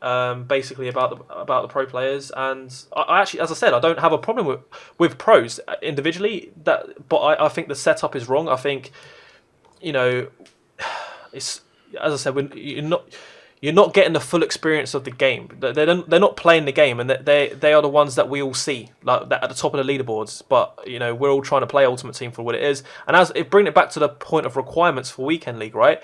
As a pro player, you should be able to adapt to any situation. So if the requirements all of a sudden are a max of an 86 rated squad, and you're only allowed to use 2 icons, you should then you can still build any team you want because you're a pro and you've got loads of players and you've invested a lot into the game. You've probably had a month or two worth of reds and stuff, so you've got technically the best situation compared to an average player. You should go out and build a squad. Use your skills, use your ultimate team skills, which is team building and knowing which players you can now adjust to. Okay, you can't quite get Ronaldo in your team. Okay, now you've got to go down to someone else, Rashford with 5-star skills, but he's got 3-star weak foot, so he's not going to be as good. As a pro player, you should be able to adapt to that situation 100%. and get your top 100, get your 30-0. And if you can't, tough luck. You're not good enough. You're not good enough, and that's the situation. Like you said, that is the truth of the situation. I know Tex would absolutely rip it. I know, bro. I know Tex would still finish top 100 no matter what the requirements are, because many pros, whether pros want to hear this or not, he is the best. And that's it. Him, Dossery. You've also got Gorilla. There's a group of players that will 100% smash it. Present. They will be ever present no matter what you make the requirements. No matter how many games you make people play, they will be ever present. Why? And there's a group of players that would be left behind, you know. And there's the same with every ranked scene, and you know there are probably pros in Fortnite that are very one-dimensional, that can only build and don't have a very good shot on them, and they get exposed. And if you remove building, they would. They get exposed, and that's as we're saying. What we're saying is we're not having a go at pros that would struggle in a situation. What we're saying is a pro should be able to adapt to all situations within that game. Absolutely. So bring back requirements, but as I said, the reason why they won't is because by not having caps with requirements, it means that you know they can release a 96 rated SBC and they know that now you can use it in every weekend league. Whereas but this is the thing, man. Like, surely there's still profit to be made, because if the requirements for one weekend league is you can only use silver players, or the silver play you have to use 5 silver players. If they release an SBC, a flashback SBC, and S-Fine costs 200k. Obviously, in today's standards, because we know that there's no requirements, we wouldn't do that. But if he was a silver player and he had 5 better shooting than all the other silver players, we would complete that SBC because it has value. Do you know what I mean? I don't know if you agree with that, but like, if there are requirements and we know that we can use that silver player and he's going to be very pivotal in our teams, then it adds value to silver players and it creates a different setup for SBCs, and it's not always about, you know, every month now it needs to go from a 90 rated to a 92, now it needs to be a 93 rated, now it needs to be 94 to always one up the previous SBC. So I think we're kind of agreeing there in terms of like the weekend league and the bringing back requirements could be a great thing, but we know they're not. It's going to be very hard because it's down to money. Now, let's bring it back to gameplay. We only spoke briefly about the lag and, you know, park the bus. Let's talk about things. Let's actually talk about scripting and DDA, which I think is it dynamic difficulty adjustment. Yep. Is that what it stands for? DDA. I personally think that scripting doesn't exist in online gameplay. I know it. Let me just give a backstory of where it comes from. Scripting is a thing in FIFA, and it is, or it was at least, in single player stuff, right? If you're playing career mode and you're losing, or it's a draw or something, right? Towards the end of the game, your computer AI will just not read your fake shots. They will not read skill moves as much. The goalkeepers will get worse, and the whole reason is to give people a chance. I don't think DDA and scripting is in FIFA. I think that people, you know, when they lose and, you know, you concede in the 90th minute, it's because there's extra time. It's just that's the way it happens. But I don't know what your opinion on that is. I am 100% with you on that. I think I'm glad. I think and genuinely, this is a topic that stresses me out the most in FIFA. I think people need to get their tinfoil hats off with this one. And I think people need to start blaming themselves, right? For mistakes that they make. If DDA and scripting existed, it would be physically impossible. It'd be even harder for 30-0s. For pros to go 30-0, for pros to win 7 weeks, go 30-0. It would be impossible. So please, please, please stop talking about DDA as if it exists. You're just trying to blame the game apart from yourself. Multiple, and I know people will say, they're just so good, they've learnt ways to beat DDA. Shut up. Like, literally, the whole point of DDA is that it makes it so you can't beat it. You can't beat it. That's literally what you're saying. Scripting suggests that there is no way to change your fate. DDA suggests that there is no way to change the outcome of what is about to happen. Right? Now, I've said this multiple times. What it is, and people might get confused by this, and they always seem to when I talk about it on stream. But what it is situational based coding. Now, of course, you have that in every computer game.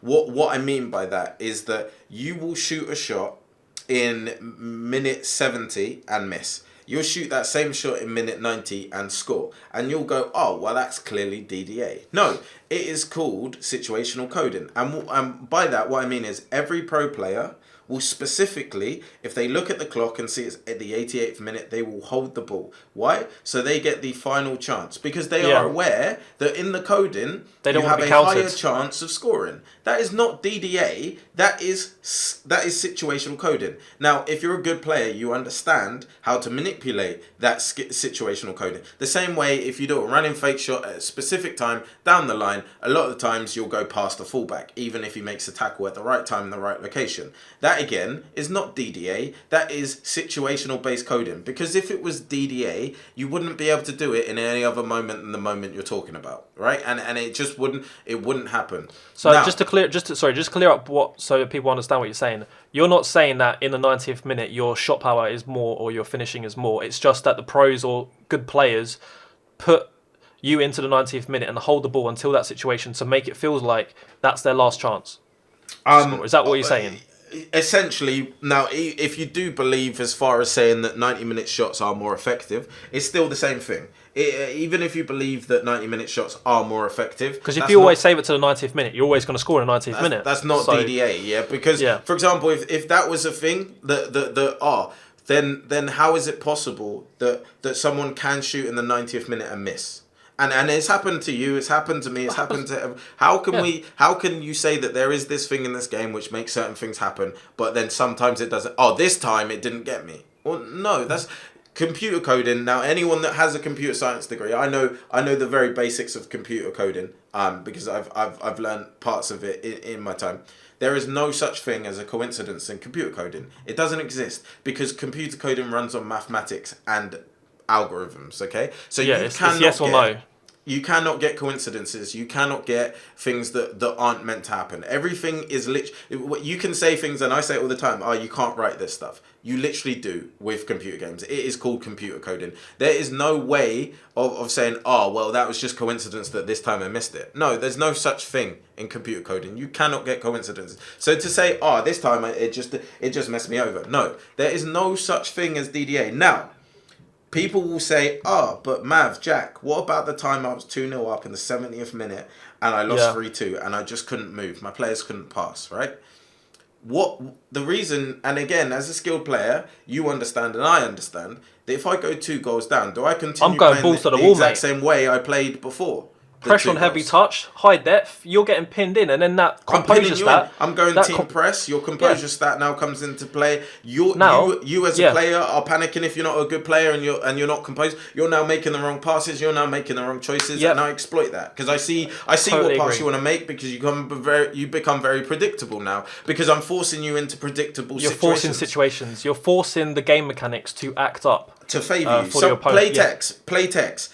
If you can play that game, can play that game, right, and not feel like you are under pressure, I applaud you, because there's no one I have played Tex hundreds of times. Jack, on Thursdays, I used to play him every Thursday, Wednesday, just to get ready for Weekend League. I've played him hundreds and hundreds of times. And you know what? He is a level at the game that he makes you make certain passes, and you don't even realise it until he tells you.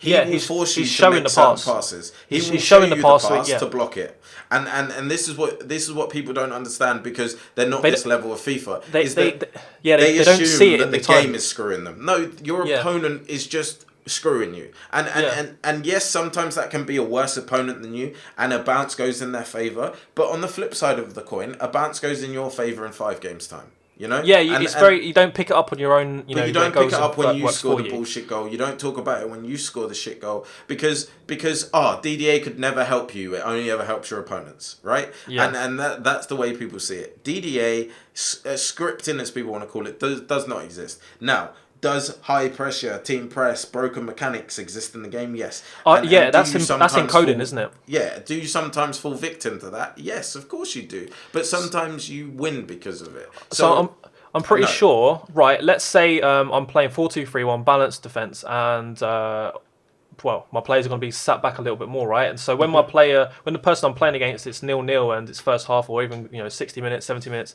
when they're passing from their left back to their centre back, there's just less to go wrong because there's no pressure. My next player, my second man, press is just further away, right? Away. So, Not, but now I'm in in 4-3-1-2. I'm in higher depth, or I've changed my formation. Now, when you pass from your centre back to your left back, you've got half the time, if not less time, to even react to it. So you're going to take a touch, and your player has less stamina, which actually accounts for mistakes as well. So then the composure stat comes into play, and composure isn't just for shooting; it's for passing as well. That's why defenders with high composure, like a Maldini, make a big difference at the start of the game because it's for everything. Composure. They're able to take the ball off a defender, and they can be really close to that attacker, and then still pass it off, and then do that calmly and not make an error. And it's towards the late stages of the game that pass doesn't meet its opponent, as I said, is because of the stamina, because of the low composure, and because your second man press is creating the opponent to make that mistake. And the reason why you feel like it's DDA, as Mav said, is because that person wasn't doing that to you at the start of the game. They didn't need to because they wasn't losing. Now they're losing, you're on the back foot, and they're going to do that to you. The amount of times that I go into a game on 4-2-3-1, and they score in the last minute, I'm like, why did I do that? I go into the next game and I think, I'm going to go all out attack here, and the game's easy. It's a piece of piss because I'm actually attacking my opponent, and I'm not waiting for something random. You're leaving it to RNG at that 100%, 100%. And as a pro players, they try to take RNG as much out of the equation as possible. Obviously, they know how to manipulate. By the way they play, by the systems they play, the formations they play, and again, like you said there, Jack. And people go, well, what about the times I go 2-0 up and now I can't score again, right? But I keep playing attacking football, you will. And from personal situations, I know exactly what is happening here a lot of the times. Yes, you feel bullshit, but I know, and you know, and I've watched my Elgato's back, and I've spoken to pros, and I've had advice from elite level players all year long. And I know myself, I'll miss that one shot after scoring 2. Now I'm saying to myself, I'm not going to be able to score this third goal. So then when you go and goal next time, you're thinking, what do I do? What do I do? What do I do? And instead of just if anyone has ever played real life football, and understand that when they're playing good football, you don't think about what you're doing. You just do it. Yeah. It's second nature. It's and it perfect. can go for Example. gym. It can go for anything you do that's a motor reaction and a motor skill, right? When you are feeling good, confident, you don't think. You don't second guess your decision. You make that pass. Nature. You do bang, it. Bang, bang, bang. You just do it, right? As soon as you're thinking, second guessing, and thinking, this game's screwing me, it's gonna screw you because you're not concentrating. You're not making the right shot choice. You're trying to make the decision that doesn't screw you, when in fact the fact that you're waiting to make that pass is now screwing you. Just do what you're about to do. I've watched a friend through Discord screen share, right? And they're playing their game. Now they go in on goal and they're like, I've kept missing every shot. They take a shot. And I've literally said to them, I don't say in the moment because obviously they're heated and people are heated. But I've said to them and they've agreed. Watch that back. You should have ball rolled the keeper and put it in the net. And every other game in that situation, I've watched you play hundreds of games. You ball roll the keeper and score.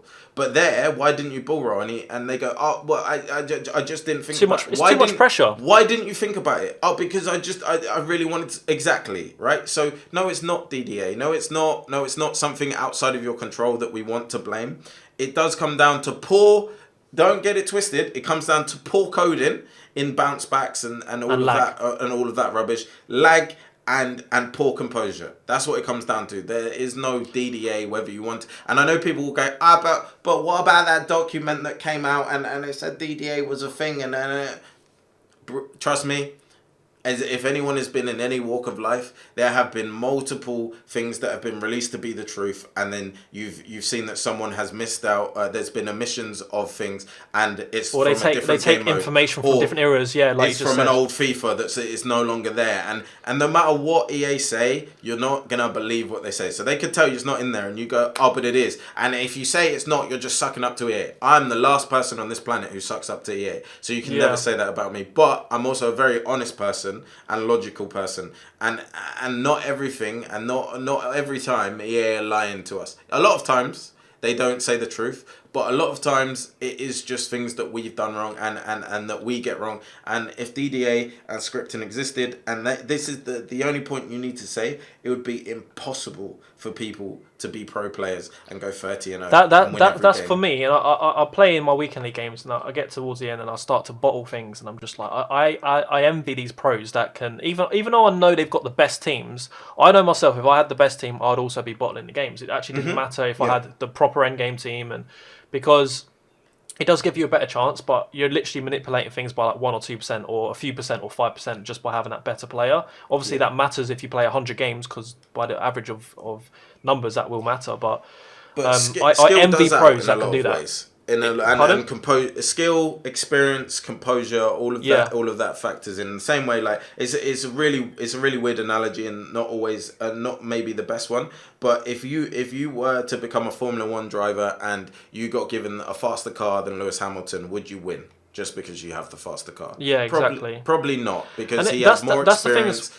And he has better skill, you know, and that would out in most of the times. And yes, there are going to be situations where you maybe win out. If you did 10 races, you might win 1, right, or 2 out of 10. But realistically, majority of the time, he's going to come out on top through his skill. And of course, in every sport, in everything that has some form of RNG, there are going to be occasions where that isn't the case. There are anomalies to everything. There are things that you can't control. A referee gives a red for something that it didn't see properly. Now your team loses. It happens. I mean, Jack, if DDA was a thing in scripting, please tell me how. There is a guy in my stream, right, who I've reviewed his team, I've opened his rewards. He has 2,000 wins, 70 losses.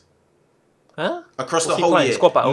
No. I've even done this in my squad review. He has played 40 squad battles games all year. Mm-hmm. He has played 0 offline drafts. They are all rivals and champs. Rivals and champs. Rivals, champs, and online foot drafts. That is all he plays. So if DDA and scripting was a thing, that record would be impossible to achieve. You cannot achieve 70 losses and 2,000 wins if all you play is online. So that in itself just disproves that fact. I think, I agree, and I think we've got a point across. And whilst we're on the topic of like probabilities and coding and stuff, what do you think about accounts that play the game a lot that don't get very good pack luck, and then new players getting good pack luck? Is that true? I think. Do you think it's true? Yes. I think so. And I'm actually with you there. I think a new account or a player that doesn't sign into their account for 2 weeks or a month just gets better pack luck. You're more likely to get something good. And the reason why I think that is not because I'm like, you know, it just makes sense to me. Like if you're a business and you run your business on a gambling feature, like if you're a casino, you would like to know that you rig all your chances in your favour. Every casino game is rigged in the favour of the house. Not just that, but if you spot someone that's new, you'd like to give them, hey, look, if you bet 50 quid, we'll give you 20 quid back. Like, because it's your first time, you know, because it's your first time, we'll give you a bit of reward here, because you know they're going to spend it anyway. Like, you know, just as an example, I don't know if it's a great analogy or a great example, but with, you know, if someone doesn't sign in for a month, it makes sense to me that EA would say, you know what, instead of giving you 1% chance of getting this team this season, we'll give you 2.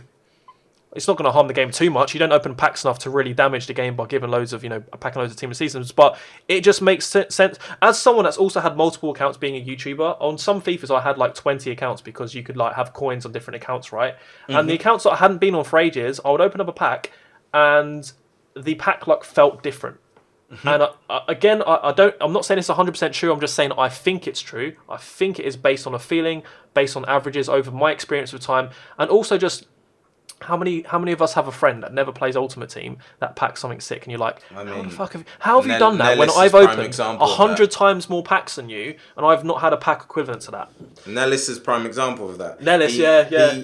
He every year now. This is literally 3 years in a row. No exaggeration. No change to the story. 3 years in a row, he has come back to foot around team of the season time or January time. Opened a 45k pack and got Cristiano Ronaldo. He's done it 3 years in a row now. He did it again this year. He did it the last. He did it this year. Yeah, did you not see? He said, No. Did he not send you the WhatsApp picture? He opened a No. 45k pack the other week. It was probably a month now or two. Towards the start or mid of lockdown, he opened a 45k pack and got CR7. Again, That's honestly, third for people year that in are a row. watching, they probably think we're exaggerating, right? So like, he like doesn't play FIFA. He probably just played no Ultimate Team this year, or if he has, he probably bought it and then played 3 games and said, yeah, this isn't for me. Like, that's the type of person we're talking about right now. And if he's packed Ronaldo, like you just said, that just proves to me that there is such a thing. Guys, because I've by the literally- mathematics, by the probabilities, it has to be. I've got the picture of him on screen here from his that's- WhatsApp that he sent me. Cristiano Ronaldo again on screen, and I don't think he's kept the same number. And obviously, I'm not going to show a number or anything like that. I've only shown his name, but I could literally find you a picture of him pointing at CR7. Throughout the years, he's changed his every WhatsApp year. number. But I could So show that- you. He sent me, and he's made sure to make the picture the exact same every time. It's him in front of his screen doing that to CR7. He has done it 3 years in a row now. And Nellis has played under 200 games on the last 3 FIFAs, as in 200 Combined. games per FIFA. Combined, yeah. So like maybe he's played 200 in. And he's not a trader, played by the way. He 200, doesn't 18, have- 19. He Yeah. literally puts on 20 quid here and there, opens a pack and bang, Ronaldo. And like I said, it's 3 years in a row now. And stuff like that. This is multiple stories. Wolf is another prime example of that. He left FIFA for 4 months. He came back. He opened a couple packs. His first pack was Foot Birthday Griezmann, and his second pack was like an icon. He hasn't played FIFA for 4 months. He stopped playing. He was regularly a bang out and played he's never packed that level of players ever. And you can ask him yourself. He comes back to foot after a 4-month break, and his first couple of packs are like some of the best players in the game at the time. There's multiple examples of that. And like I said, You're more likely to stay. You're more likely to stay playing of the course, game. it makes as a business owner myself, and obviously you've owned businesses and you understand money and businesses. You know, like you said, when you think about it, it makes sense. So I don't understand why it wouldn't be there. To if someone who has played FIFA drops off, comes back, you go, oh look, here's this cheeky player you might want to play with. You have more chances of retaining that person if you do that, and it just makes sense as a business to do it. Now, is it right? Is it moral? I mean, how many companies in the world are right and moral when it comes to making money? You know, so whilst I can't we're blame. whilst we're on a topic here of packs, I actually can't get into my packs because I have a duplicate. Damn it! But basically, pack odds, right? So obviously we spoke about it. We think the pack odds are lower this year. It is lower. And that is to. I think personally, I like the pack odds as it is now because it means that the game lasts a little bit longer. It means that it's harder to get things. I do like that, but one thing I have noted as well is obviously this is something that's come up since I think somewhere in Belgium they like put in a complaint or they're doing something to do with gambling licenses or something like that, and now EA have to show the pack probability on the store. It says 1% chance of this, 10% chance of that, because that's the law. That's what they got to do now. But something that they don't do, or at least not to my knowledge, is show pack probabilities on packs that you don't buy in the store. So that means weekend league, that means rivals, that means season. So, but the deceiving thing is here, the pack you buy in store with 10% chance of whatever comes out of that pack, a high rated player, a team of season player that's 1% chance. The pack that is a 100k pack that you buy in the store for coins or FIFA points has those pack probabilities. But the pack you get from Weekend League, that's called a 100k pack, you would automatically assume that would be the same pack probability. We don't know that is because it hasn't been proven. Nope. And for me, as you just said, you've played Weekend League throughout the whole year. Like you've done it every weekend, you've done it continually. And the best packs I've had this year have been from actually SBC League SBC rewards and just ones that I've bought off the cuff, just randomly, I'm like, you know what? I'm going to do a team of the group stage pack opening for this video today. I'm going to open up 5 100k packs, and lo and behold, I pack Lautaro Martinez, who was quite cheap at the time, but then I packed Kevin De Bruyne. And it's like, you know, if I knew that if I got 2 or 3 weekend league packs back to back, and you know, as I open up the same amount of rewards from weekend league 100k packs, I know that I would not be getting them. Obviously, I can't speak 100%. Oh, I'm definitely not going to get it, but by the maths and probability here, we've opened so many packs, we get a good feeling and gauge of like what's in there. And I think the packs you buy in the store with FIFA points and coins are different to the ones that you get for free, especially the free ones you get from season rewards, season progress. I have not got a single good thing in them, and even milestones, or is it milestone or foundation stuff, the ones where you get like 100 wins in for champs, like those ones, the untradeable packs generally are quite bad. Yeah, they're pants. So that's just something I wanted to mention, and you guys can let us know in the comments as well if you agree with that. I do agree. Couple of things. We're close. We're so close to. This is a long. It's about 2 hours so far, bro. This is a long podcast. But so we've talked about some in-game stuff.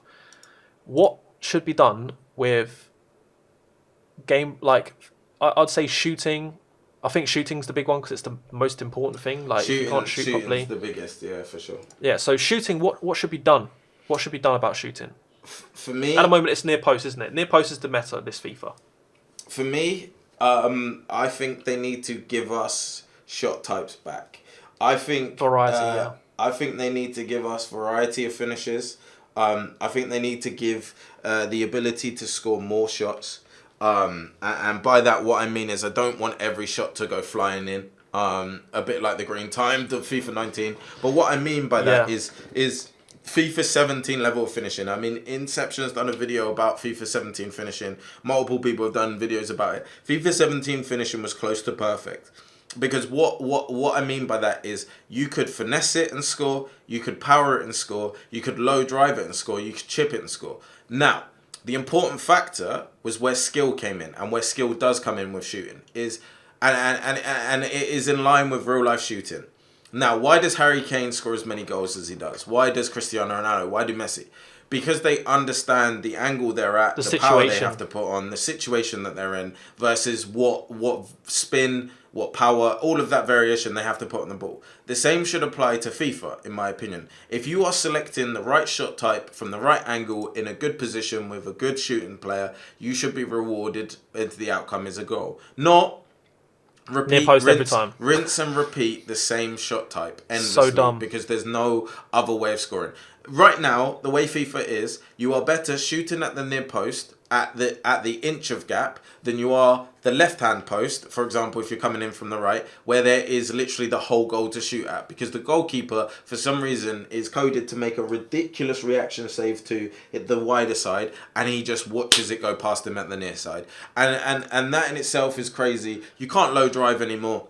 Because they wanted to get rid of it because they thought it was OP, i.e. people with skill were beating people without skill, was their issue with it. You can't chip shots anymore because you can chip a shot and they put it wide or over. Things like this create the skill gap. There needs to be a skill gap, man. Absolutely. Like, if everyone needs to shoot the same way, it's like once people cotton onto that a couple of months of the game being out, everyone does the same thing. Now there's no everyone there's no differentiation. Knows how to block, certainly. But for me, the skill is in, if you get in a situation, and this is like as a centre back myself in real life, I used to be a winger and I am now a centre back. But as a centre back myself, the skill in defending a striker is reading what he's going to do. And as a striker, again, Wolf will say the enjoyment he gets is outwitting the defenders and the goalkeeper to score the goal, right? And what you have in FIFA is none of that validity in the moments. You don't have the moment that you feel gratified by your skill and your read of the game. You just rinse and repeat the same combination over and over and over and over, and that creates for such a boring game, because you have games where you go, he scored 6 near post shots, great, what a player this guy was that I played, like fantastic. Most of my games genius are he was, talking to myself in my head going, okay.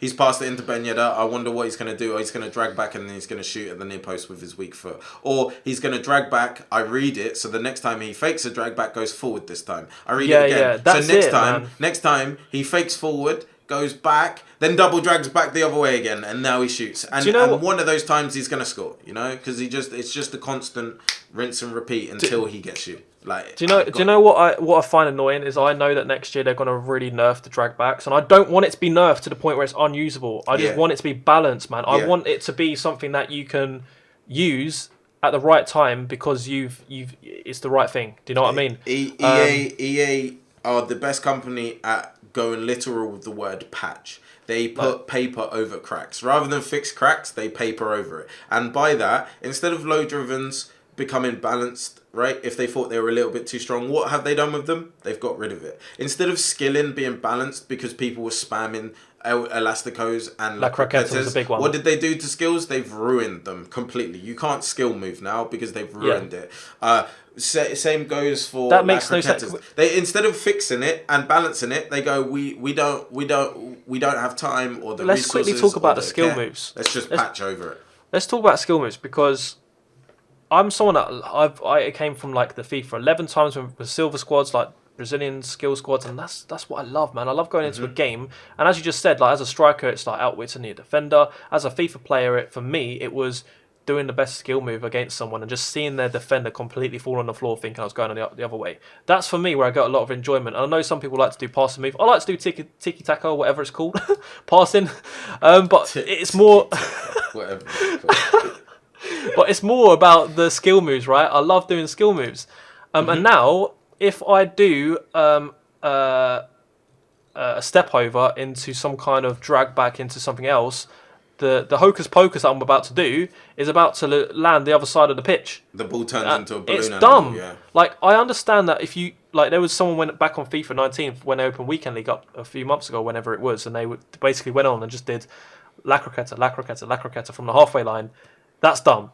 Okay, so can they code something into the game where they only stop certain skill moves from back to back to back to back, and slowly it gets worse on that particular skill move? That's absolutely the way they should have done it, in my opinion. Instead of stopping you chain, because at the end of the day, it should be chaining the same skill move, not skill moves in general. Yeah, end of the day, skilling or chaining skills together is something that I would genuinely argue 10% of the player base can do well. Right, and it's a skill. It's something not you need to wiggle learn. the stick. It is a skill, right? R9 Rai, prime example of that. No one can score goals that he can score, or not many people, right? It was a skill. It's a pleasure to watch as well. It's enjoyable. Have now removed a game style, like you said, it was your style, right? And it was a little bit more mine, whereas I've phased it out. Now I've basically phased it out. I do next to no skills anymore. Or you do it when you're 2-0 up and it's the 90th minute, or yeah, you know exactly. What I mean? And you start you're in Div 8 like I am, you know, just playing someone that you shouldn't be. So I go, do you know what? I'll get a goal for Twitter now or whatever. But I've phased it out, and that's the real sad thing is instead of balancing and doing the right thing for the game, they go, we can't really be bothered, so instead we'll just ruin a playstyle for a group of people. Again, as you just said, they like to like patch things too harshly. Crossing, corners, like I you know what? I like the ratio of corners, although because it is a game and I don't want it to be quite realistic. I don't want every corner to be dashed in and just be complete potluck and, you know, he's pressed one button. All he's pressing is the B button to do this. There's no skill in the corner to do a header, right? So I don't mind that people have to go short and then outplay me. They have to... I know there's annoying meta of going short, whacking it into the near post and then passing around. But there is still a little bit of skill there. So that's why I prefer it, right? But what they've done, if you go back to previous FIFAs, there was an era where like you could just run down the line, cross it to anybody. But if you did have someone like a tall player that was good in the air with good heading stats, it used to be called heading stat, wasn't it, on the cards itself? It was jumping, heading accuracy and stuff like that. If it was like a Lukaku type of player or Ibrahimovic, any point that you wanted to score a goal in that game, run down the line, cross the ball, done. It was broken, and in the last was it actually last FIFA that it was a little bit too OP, because I'm getting lost with like metas and stuff. But this FIFA is so hard. You will there was points in the game last FIFA that I would be defending situations. I'd have a left back or right back that's taller than, let's say, Mo Salah, and they've got better stats jumping wise. They're stronger. They're in a better position, and somehow Mo Salah will win the header, or and Messi would win the header, and it just felt dumb. It felt stupid. But now they've gone on the complete other end of things, and now when I cross the ball over to Messi to score an easy header, he can't get a little bit of accuracy. There's like it's like what should be an 80% chance shot of going in is now a 10% chance shot of going in. Okay, I understand it's a video game and now you've wanted to patch something, but instead of being like a, you cross to someone and it's like a high probability of like them winning the header, like 80%, bring it down to 40%. Bring it down to 30%. But that's the problem, Jack. That's what I'm saying. Tweak it. They clearly in their game it's all or nothing. Or game system don't know how to balance. And for me, the bigger topic that we could talk for ages, so I'll do a very, very quick synopsis on, is that it boils down to the game being a yearly release. And what that means is they don't spend enough time actually developing the game. So what they do instead is they add brand new shiny stuff on top of a current existing code. Same way that, for example, dynamic tactics. They don't make sense on the new game engine because of the way that players are. The game's built on one-on-ones because it's much slower. Drop back means that players can get back behind the ball before you can form attacks. That's why it's so OP. And there's so many things that have been in FIFA for years that now don't fit the playstyle this year. But they haven't had time to balance it and develop it and recreate new code. Instead, they've just slapped something on top of a new code. Like, for example, the AA pass or double X pass, whatever you want to call it, PlayStation, Xbox, right? The fact of the matter is that is the dumbest. That is the dumbest pass I've ever seen in my life. It's the dumbest thing that's ever been added.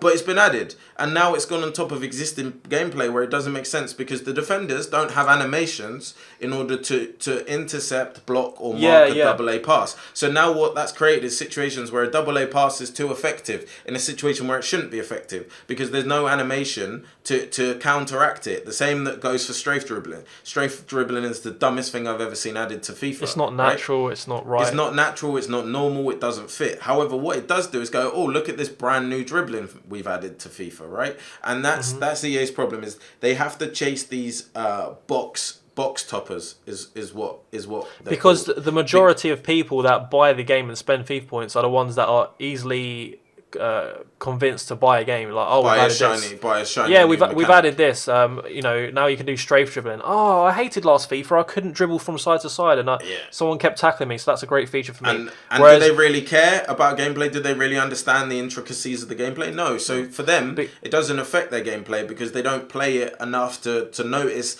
that the game is broken because they play 3 games a week, 4 games a week, 5 games a week, and spend 100 quid here, 100 quid there. You know. For us, for the hardcore gamers, right? Music to our ears would be on the back of the box saying, "Okay, we've given you a variety of shots that now you can score from all angles, driven, chip. You can now do all these different types. You've got good probability of scoring all of these, obviously in their own terms." We'd be like, "Oh, that sounds bloody great," but we would know that there's going to be a meta and it's going to be one shot type that we have to use. And then what they can't put on the back of the box is, "Oh, by the way, now servers are actually reliable." That would be the big selling point, but they can't put that on the back of the box. We have to buy it and hope.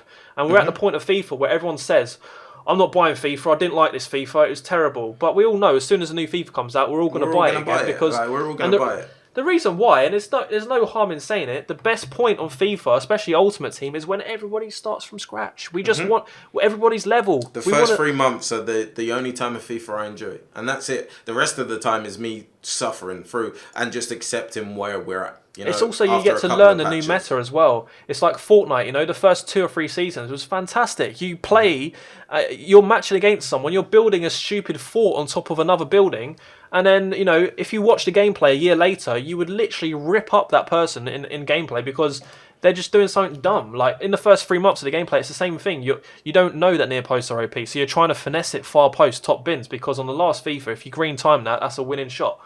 But yeah, as we spoke about shooting just then, I just want to talk quickly about the time shooting. Time shooting, I think the introduction of time shooting is a great thing, right? But I just think that it's delivered wrong. As we say time and time again, it's the execution that EA get wrong, not the actual idea. So when they first released it, way too OP. Once people cottoned on, if you green timed it from outside the box with a player just as good as Griezmann, not Messi, not Ronaldo, just someone with good shooting stats, like low 90s, you're basically getting someone it's going to go in like 8 times out of 10 or something ridiculous from the right angle against a good goalkeeper, and it's just wrong. And then what they've done is they kind of they nerfed it a little bit. They made the parameter for where if you hit green and orange and yellow, they made it slimmer and shorter so that you had to time it better, so it's more difficult. That is a step in the right direction. But then FIFA 20 come out. What the hell is the point in using it? You don't get a good enough boost. See, What's the point? This is where we're gonna really differ on a point. That's good. That's good. I personally don't see the point in that mechanic. I don't see why it's necessary. Again, if we go back to what I said about shooting, is why do you need to improve a shot after the shot?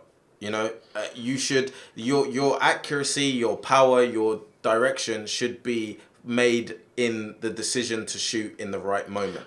So you shouldn't now increase the chance of that shot going in by re-tapping a button. You shouldn't have to worry that, I can add a better chance of scoring by tapping a button again. You should only give yourself the best chance of scoring by being in the right position and putting the right direction, power on it. It's adding a slight skill element, just a slight. I know it's not hard once you get the timing. I don't think it's needed. Like, I don't think it's necessary, because you don't like.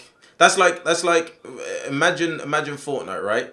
And you shoot a bullet, and now you double tap the shot button, and it gives you more chance of that bullet actually hitting the player, even though you might have got your direction slightly wrong. That doesn't. What's the point in that? That's stupid. You know, the skill. That sounds silly, but let me give you another example, right? So, you know, in Gears of War, you shoot, then you reload, and then you have to hit that thing to get bullets that you know are more effective after. Why is that different? Do you know what I mean? Like, that for me, it's like you have to time it to get it right to then have your bullets just 5 or 10% more effective the next time you unleash those rounds. So that's like a small element of just adding a little bit of skill. And as you said, I actually agree with you in the fact that, you know, if you've got the right angle, if you've got the right amount of shot power, if you've got the right situation, that should be all that you need. And I agree, if we had FIFA 20 where you can finesse top bins, you can do a low-driven finesse, you can do a low-driven, you can do a chip shot, you can do all these different shooting things, you don't need time shooting. But if they're going to release a game which has really limited and restricted shooting, just like near post, how about, adding the extra bit of skill? Okay, let me time this shot, make it so it's the right amount of time, so it is hard, not so it's dead easy, and that the reward is good enough if you do time it, but it must be really hard. And then we haven't really spoken about this kind of skill relies very heavily on delayed gameplay. You're not hitting that time, bro, if you're in delayed gameplay. Don't even bother.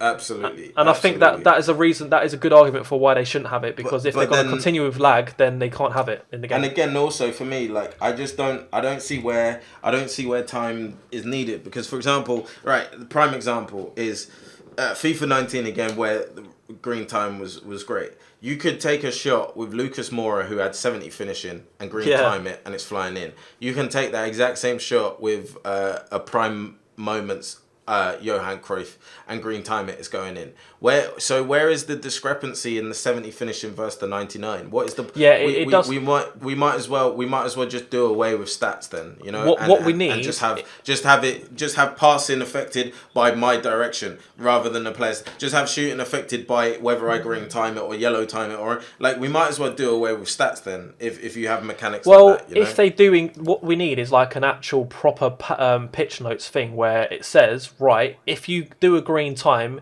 your shot power goes up 5% on that player. So if you green time it with a bad player, it's going to make a bigger impact than if you green time it on a good player. You know, let's say someone's got 90 finishing and 90 shot power, right, just for easy stats, and then they say, right, you know, if you green time this, you get 5% extra. Now you're getting 4.5, you know, let's say you round up to 5. Now you've got 95 finishing, 95 shot power for green time in it. That seems fair. But if you've got someone with like 70 finishing and you get an extra 5% bonus, you're getting 7 on top of that 70 finishing. Like, that for me makes sense, and it's trackable. It makes sense. Like, you know, when they used to do patches on last FIFA to shooting and stuff, they would give you a live example of like 100 shots and show you what it was before and what it is after. I want more stuff like that from EA. I want to know the game that I'm playing, just like the other pros in other games. You know, like in League of Legends, they will be constantly nerfing. And how can they constantly be nerfing and patching something of a game that's been out for so long, on items that have been out for so long? Because the game changes, the metas change, people abuse things, and then, you know, they need to change things again, and I want to visually see what it is that's changed. I want to know the odds of me taking a near post finesse shot with 3 bars of power, what it does against the type of goalkeeper that has 99 diving. I want to know I want to get a rough example, but FIFA's just so RNG and just just have a shot here and see what goes. Just in, shoot and just see what happens. Like see what happens. Yeah, that's where it's at right now. Like you said, like that is literally the point we're at. It's use anyone that has agility, balance, and pace, and just take a shot, see what happens. Like that is literally where the gameplay is at. Like you said, it is funded by RNG or backed by RNG to the point that we can have these 99 stat players, like we said multiple times, but it just doesn't matter. Like, because I can pass a ball to someone who's open in 5 yards with 99 passing, 99 composure, he misses the pass. But then I go down the other end and I RBA a ball through the eye of a needle with someone with 60 passing. But it goes through because fuck it, this time round the numbers went, yeah, it works. And then the other time around, the numbers went, it don't work. Even though none of the numbers that got crunched seem to make any sense. Like you said, so where's the graph for me to see why this is messing up? Where's the examples of why this is potentially happening to me, so that, like you said, I can improve on what I'm doing wrong, and I can whittle it down to what's going wrong here. Is it me? Is it the servers? Is it this? Is it that? Because we're in a position where EA don't even know what's going on because their gameplay's so random that they can't even definitively say, yeah, this is what's going wrong with our servers, because they can't tell because their gameplay doesn't even let them test it properly because it's so random. You know, I want to touch on the stat. You were just mentioning stats and like what they meant and stuff. Just again, like this is so dumb. Mbappe gets through. Hummels is defending him. How is Hummels catching him up? Like the stats are clear. One's got 99 sprint speed. One's got 85. I'm already past the guy with 85. I know I've got a ball, but I've just used my double tap. I've pushed the ball in front of me. How is he catching up to me? Do you know, like, so stats lie, man. It's very deceiving. You would imagine that someone with 99 composure would make a mistake 1 times out of 100, but it feels like 10 times out of 100. Like, stats don't line up with what they actually say. Stats don't line up with what your players can achieve. And that's why I'm saying I want clear communication. Look, if there is such a thing as catch-up in FIFA where a player with 80, a centre-back or whatever with 80 pace can close down someone with 90 pace once they're past you, if you tell me that's possible, if it's true, tell me. I will know that, and I won't just be getting angry at the game. You'll be less annoyed because you'll understand it. You won't like it, but you'll understand it. Because you'll go, oh, okay, I won't agree with they've got catch-up in there. I don't agree with it, but now I'm not sat here screaming at my screen going, how's he catching me? Because I know how he's catching me because you've got catch-up in it. Yeah. So now when I'm screaming, how's he catching me? People could go, because there's catch-up in there, Mav. And I could go, yeah, you're right. And now the whole situation not the game's fault, it's your fault. It's your fault, not the game. Then, because we know, like, why do something that you know doesn't work? Right. Last thing on gameplay. Well, I think we've briefly spoken about it. DCs and what can be done about it. Disconnects. Because this is my approach on it. DCs are random. Like, you can go a weekend league and not get any, and then you can get 2 or 3 in the same weekend. It is random. It could be to do with is it to do with the person you're playing, doing like DDoS things, or somehow doing something to get you out. I don't know, but I think mostly it is issues with the game. It just randomly kicks people off the server because the amount of times I've been streaming or I'm just playing FIFA here and I'm on the internet, I'm listening to Spotify and I just get randomly disconnected from the server and therefore I get a loss, and I could be winning that game and I get a loss. There needs to be things implemented in the game, and what I'm going to say is if I get DC'd and I'm winning the game, especially if it's like a 2-goal difference and it's towards the end of the game, there should be some kind of parameters in there for EA to go, we've reviewed that and we're not going to let that game hold. We're going to give you your game back. Don't put it as a loss. Don't put it as a win. Just keep it there. DCs in general, and I know you want to cut in because I'm going to speak about things, right? But DCs in general, if I get disconnected, give me a 30-second time period to get back in the game. Give me a reconnect period. Because as we've already said, and this, it seems like we've bashed pros a little bit in this. We haven't, but it may seem that we have. I feel more for pros that get disconnects because they need to get 30-0.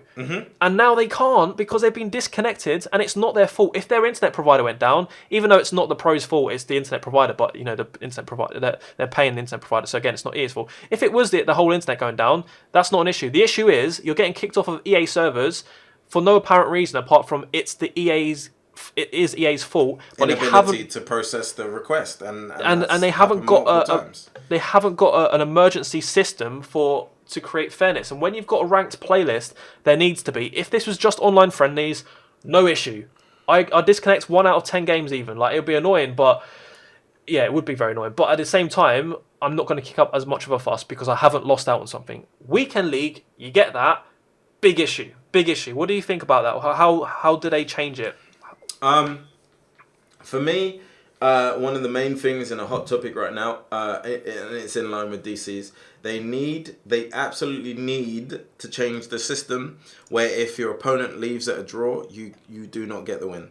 That is absolutely ridiculous, and they need, Yeah, when you score a goal or a penalty and they get a red card and they just leave before you score. they need. And I don't care what people Shambles. say. There is no way of manipulating this in a way that people don't already manipulate. If somebody leaves a game, whether it be their internet or whether it be them pulling the cable out or whether it then be via forfeit in the match, the person who leaves gets a loss. The person who is left doesn't get anything. They need to get the win, right? They need to. There's no if, buts, or maybes about it. However, on the topic of disconnects, which again ties into this. So if you're playing a genuine game and you're winning, losing, drawing, whatever it be, and you have those disconnects where you disconnect and you go, what the hell's happened here? You press Ultimate Team, you load straight back in. Like you said, why does it not pause the game, okay, and give you a 30-second grace period or a minute grace period for you to reconnect to that session? Why is that a thing? You know, and even so, if they can't add that reconnect system in just because of how everything goes, why do they not have a system? A system where they hire people whose job it is to manage this, but manage weekend league queries and questions and issues. One being a report system where you can report to them, I was winning this game, I've been disconnected and I reconnected to the servers. Because I know this for a fact. They have the ability to see that. So they can go in the back end and go, let's have a look. You're right, he did get disconnected. Because it's happened to me when I've been disconnected in a draft before. And people have done it for drafts where they've complained about their fact they got kicked out of a draft that they paid for and it wasn't them. And they've got the draft token back and what have you.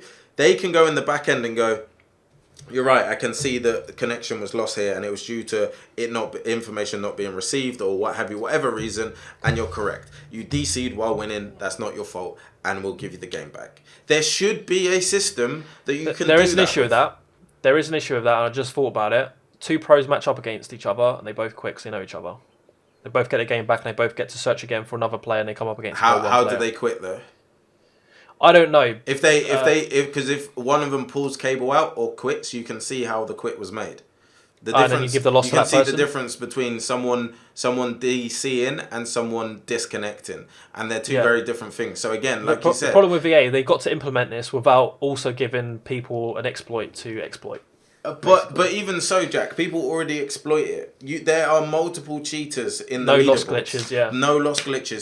So for the few 5 to 10 people that will have the ability to rig this for the bettering of hundreds of thousands of people, what's the right thing to do here? Is it maybe the 10 people that already are exploiting stuff to continue exploiting stuff, or is it for the hundreds of thousands of people that this is going to benefit because they have wrongly so lost games that they do not deserve to lose? The difference between a gold 3 and a gold 2, a gold 1 and an elite and a top 100, you know, that is huge to someone, and for the fact that they can have that taken away from them DC is ridiculous. Like, it's absolutely ridiculous. I myself, as you said, like I think we kind of sit like that elite 3, kind of elite 2 standards or whatever. For me, I would love to hit top 100. I'm on PC, so it is actually possible. Like, I could get 27 wins, but on Xbox and PlayStation, you're probably aiming for like Elite 1, right, or the next stage up at this point in the game. Like, that's your dream, right? And I've actually had it a couple of times this year where I've built myself a sick team, and I'm like, I'm going to do it. And 10 games in, or 20th game, I might just be like 18 for 2, and I can only lose 2 more games, and then I get a DC. And my emotions and like my motivation to continue playing Weekend League when I know that I've just had, let's say I lose 4 games in the Weekend League and one of them comes from a DC, that's 25% of my games that have been dished out as a loss for no reason that are not my own. And it's so disheartening. And as I said, I feel for pros because they, like, if you're someone that finishes Silver 1, if you get 1 or 2 DCs, it's actually not going to make a difference to where you finish, really. But it's as it gets to the top end, that's where it really matters. Was it Prem or the one after? During the team of the season this year, I was playing and I got 2 DCs while winning. In my first 10 games, I was winning. One of them was on stream. I was winning, genuinely winning, and I got DC'd. No, again, it was one of them where I connected straight back in. No dramas, no issues. Yeah, My that's internet wrong, was man. fine. My stream didn't drop. My stream didn't lag. Not a single frame drop. It's not my internet, okay? I got it. The game lost me 2 games. I then had to win 1 game, and people will say this is me. I then had to win 1 game out of 2 for Elite. Bearing in mind, I've had 2 DCs this weekend in my first 10 games.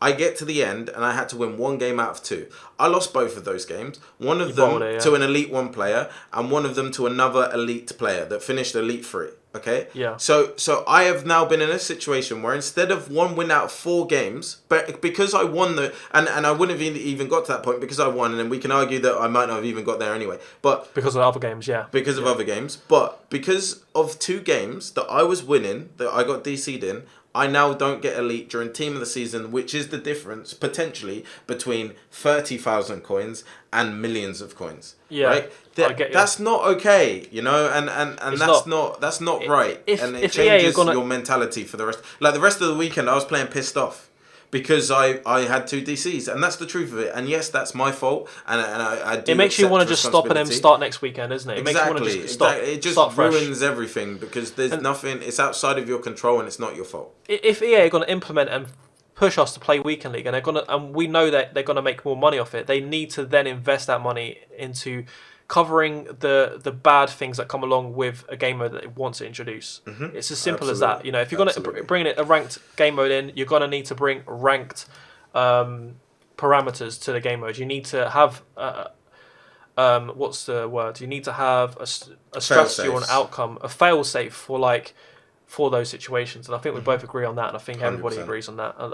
I mean, who doesn't agree on the fact that you shouldn't be getting a win for a game you're winning? It's pretty obvious, but again, I don't know how hard that is to implement for a game. I'm not a game developer. I'm sure it takes a lot of work, and maybe it's a time thing. I don't know, but they're EA, and they can pay people a lot of money to do a job like that. So it should be done. I mean, they pay. Let's say they pay 2 people £20,000 a year to do a solution for them. Right? That's what, £40,000. Come on, like they earn $1.5 billion. Yeah, mate. As I just said, 15 million is 1%, and I know that's not before tax. I know it's before a lot of other reasons. I know they're spending money on other things. I know they have other games. It's not just FIFA under EA, but there's enough money to go around to fix these issues. And I think we're going to round up pretty much the gameplay side of things. Not quite yet the whole podcast, right? 2.5 hours, bloody hell. Right, but there's obviously a lot to gameplay that we could have. I think we've touched most things. Most of it is shooting. Most of it is bad things in the game, the skill moves, all of that stuff. And I just want to end on PES Vs FIFA. Okay. There is no motivation for EA to provide a better product if there isn't competition. There isn't a good enough reason. You know, like the reason a pro athlete gets better is because they have to be better than the other person. The reason why a business, like Amazon does better than another, company that also has online, stuff is because they do a better job and they provide a better product for their customer. But EA does not have that because they have the licensing of clubs and teams. It's very hard. I mean, I don't like PES gameplay. I don't like the menu content. I don't like the feel of it. I don't like the game whatsoever. But the fact of the matter is, they have such a bad they have the opposite of a head start. They're starting all the way back of the field because they don't even have the requirements. Their team for Man United is called Red Devil FC or something like that. FIFA players enjoy playing FIFA because they want to play football. If your main club, if the club that you want and support doesn't even have Man United as the actual name, where do you even go from that as a football game? For the whole year, you're playing it as Red Devil FC. Do you know what I mean? We're in 2020. I don't know how the exact ins and outs work with licensing, but it seems wrong that a game can completely take a license. It should be equally distributed, but at the same time, as I said, it's a business. I don't know how it works. It would be nice if that wasn't the case. And where do we go with that? Like, is there ever going to be competition with FIFA in the next 5 years? Well, this is where me being kind of a bit of a veteran of football games comes from. I don't agree with what you've said. I don't see the issue being as big as you think. Because in PES 5, PES 6, PES was above FIFA in terms of what people played in school. I What never people played it around then, but I actually see a lot of people saying that. So you just what have to people go spoke back. about. And in that you still had Man United called Man Red, Everton being Merseyside Blue, Liverpool being Merseyside Red. So the issue was that PES was the far better game at that moment. So Yeah. you looked past the factors of names, because realistically, for example, have you wanted to get 99 Ronaldo less because he plays for Piemonte Calcio this year? No, not at all. Nah, not really, not at all. They've done a very good job in like disguising it. Because he is still Cristiano Ronaldo, and the players you still played with were still David Beckham. They were still Adriano. They had the rights for Inter, so I don't know why I'm saying Adriano, but you get the idea. They still had the players' names. And in most part, some players had dodgy names, but very rarely the big guys. And you look past those factors because, like you said, your love of football. You just want to play the best possible football game out there. Now, where PES dropped the ball is they took a year off completely. And what that did, and they couldn't have predicted this as much as they did because they were on top at the time. They took a year off, and in that year, EA did what PES should do in this situation, is they seized the opportunity. They saw that our competitors are taking a year off. Let's monopolize. And what they did is they developed the game, they developed the systems as best they could to think of how are we going to get people to play our game more than PES now. And what they did is they overtook to a point that PES now can't reclose that gap. However, on the same side of things, with FIFA being as in the mud as it is, Konami need to step up and realize that they have a gap to pull EA down from that pedestal which they allowed EA to create. Now the issue there is I don't think Konami or PES care enough to again spend the It's time too much of a hard battle and the development to and the effort in breaking that gap down. I think they're just happy with where they are. Obviously, they would like to be higher, but do they really want to put in the effort to become the number one game? And what would that require? What would the gameplay have to be in order to overtake FIFA? Because again, that year they took off really gave FIFA the monopoly on the football industry. Because again, This Is Football was another big one. This Is Football, FIFA, and PES were the three games that people used to rotate between. And This Is Football, in terms of teams, again, they didn't have all team names, but they had a few. But people used to play that game because it was fantastic. Back then, it was fantastic. It was a great game. It was so enjoyable to play. And the fact of the matter is that PES doesn't do well because it's awful. And that's it. That's where is awful.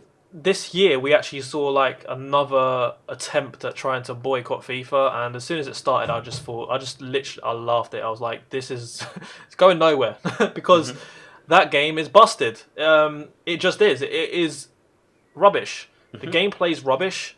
The menu content's rubbish. When I say rubbish, I'm comparing it to FIFA, and that is actually where my mindset comes from. I'm like, this is why I believe that FIFA's not as bad as people make out, because it's easy to highlight negatives about the current situation when you live in it. And I think in 5 years' time, we might look back on FIFA 20 and go, it wasn't too bad. But yeah, PES, it's not even close to competing, man. I'm not just talking from a numbers standpoint. Like, the game looks horrendous. I have not played this year's one. I don't need to. I've seen enough on Twitch streams, and it's not different or that much better. I know there are PES players that probably love this game, and that might offend them. But the bottom line is, like, FIFA is way ahead, man. They way ahead. Way ahead. Years. That's the problem. Years. We would need a company like Epic. To come in, 2K to come in and create a game that is just, you play it and go, this is perfect. The gameplay is perfect. Yeah. That would be the only way of breaking EA's monopoly on the market. And I genuinely believe that they wouldn't require full licensing to do that. All they would need is the right gameplay. I believe it's possible. It's just harder.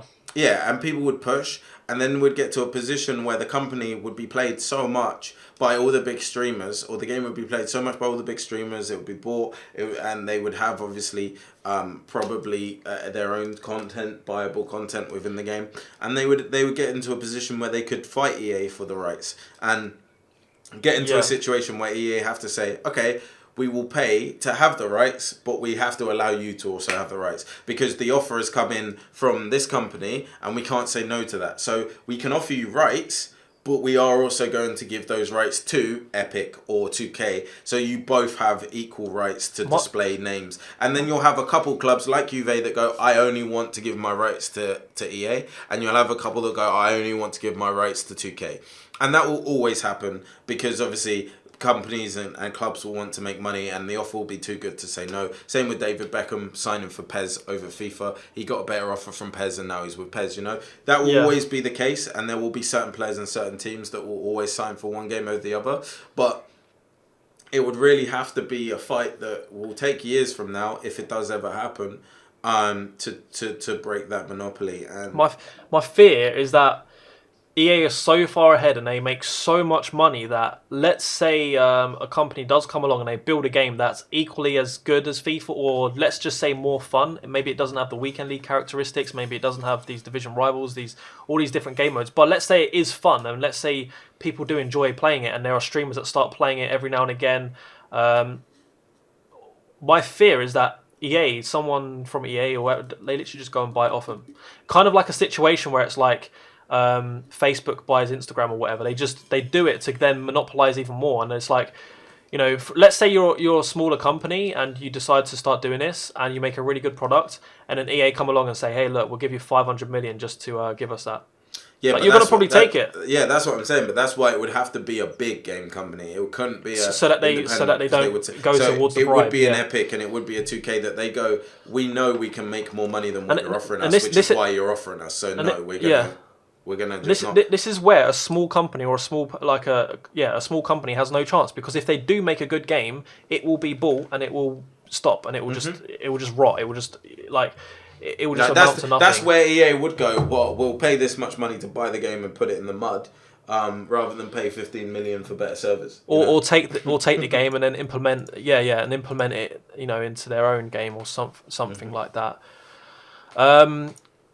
Ask just one more topic and then a comment, a YouTube comment I want to read. Okay, so one last thing, co-op online in Ultimate Team. Oh, don't! Oh Jack, my god! Don't! Oh my god! This might have to go to a different website if you keep going down this route.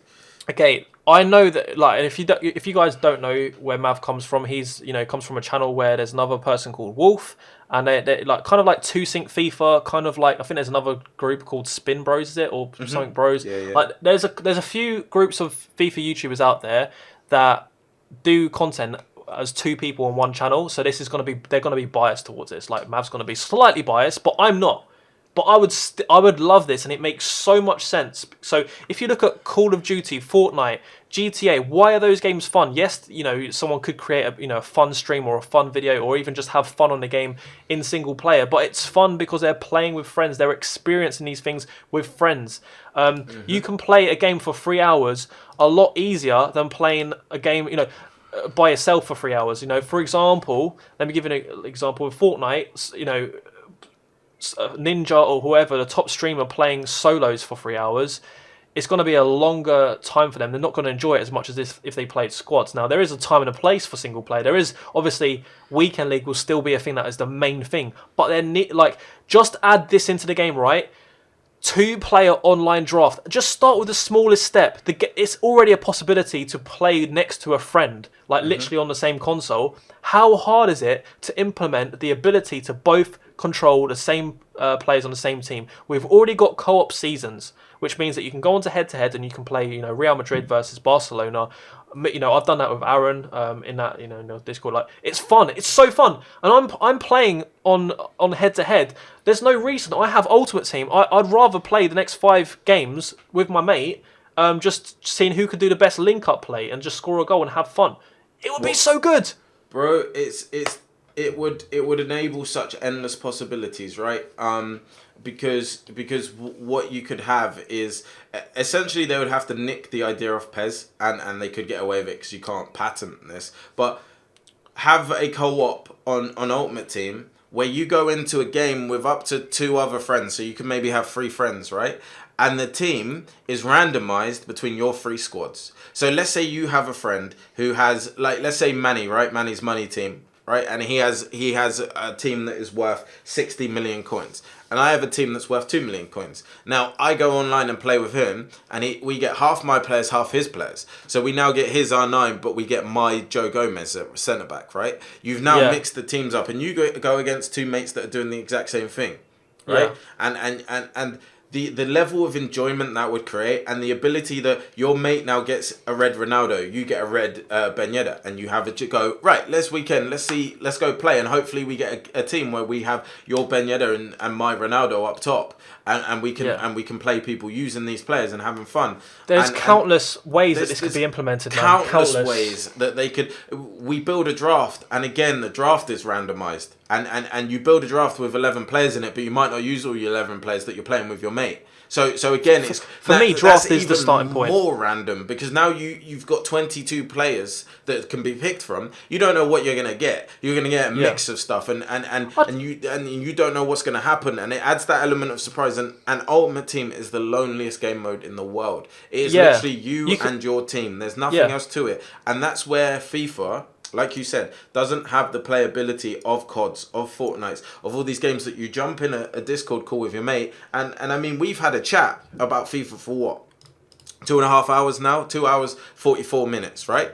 So why can't we could be doing this whilst playing FIFA? We could be doing this while playing FIFA. We could be doing this, but not obviously FIFA based, while playing FIFA. You can't do this while playing Ultimate Team, because it's you versus someone else, and you've got to be leaning in with your nose touching the screen to have a chance of winning. You know, because you care so much. And that's where FIFA loses its enjoyment. Is there is no, and don't tell me Pro Clubs is good enough. That's been the same game mode for 7 years. Well, we can briefly speak about that, but I wanted to keep it Ultimate Team. And what I was going to say is, like, for EA, like, you don't want to completely shock the system. You don't want to add, remove every game mode and then bring in all these new game modes. And things need to happen incrementally. Like, it needs to happen gradually. And for me, Draft is just the absolute perfect example of just at least start off next year with 2-player online draft. I'm not expecting you to, 2-player weekend league. That's going to be tough, because obviously for EA, and I understand it's a business, the reason why we get, it's fun and we're building up teams and, so on and so forth, is because, you've got that thing of you're progressing, you're building your team slowly. If you all of a sudden, someone can create a new account, a Smurf account, and then they can join someone else, and then they've got still half the good players on one account. There are a few loopholes that can be had, but there are ways around it. So what better way than to start with Draft, where it's not too competitive, things that aren't serious, people will still buy FIFA points and they'll still play Weekend League. I think EA's fear is that they make a game mode that's too fun, that doesn't have an actual payable thing in it. Like, and again, that's why they haven't made many improvements on Clubs. Clubs has had barely anything added to it, but it's still one of the most fun game modes. Imagine if they put just a quarter of the time into adding things into. If they develop that game mode, if they made it so they had to pay for boots, the best game mode on the game by a country mile. There's so many things they could do. I played it this year. It's so good. There's so many things they could do with Pro Clubs, and it would be the best game mode by a mile. And they could monetize it comfortably. But as I said, cosmetic. They don't want to spend time and effort in doing that. However, Pro Clubs could be the main game mode that people play because of, like you said, that camaraderie between your friends. That is what changes gaming. I think it'd be so interesting to watch a pro player. 100%. When you speak about gaming and your favourite gaming experiences, what games do they go back to? Do they go back to the CODs where you were in lobbies with your mates? Do they go back to Fortnite when it first came where you were having fun with your mates? If you think about your best gaming experiences, they all go back to when you talk about that time with my friends. Can you talk about that with Ultimate Team? No, you can't, because it's so lonely, and this is why FIFA is never going to be the esport they want it to be, or the game they quite want it to be in terms of other than Ultimate Team. That's why so much time is spent on Ultimate Team, because they're too lazy to develop other areas and create a gargantuan game rather than like football is the most watched sport in the game. It is in the world. It is the most watched thing in the world. Yet You can go on Twitch right now, and FIFA is not the most watched game. A football game is not the most watched game. How's that make sense? That doesn't make sense. That means you're doing something wrong. It has potential, man. You it has are potential. doing something wrong, and that's just it. With the scope of people you can hit, because you can't tell me that Fortnite has a wider fan base than football.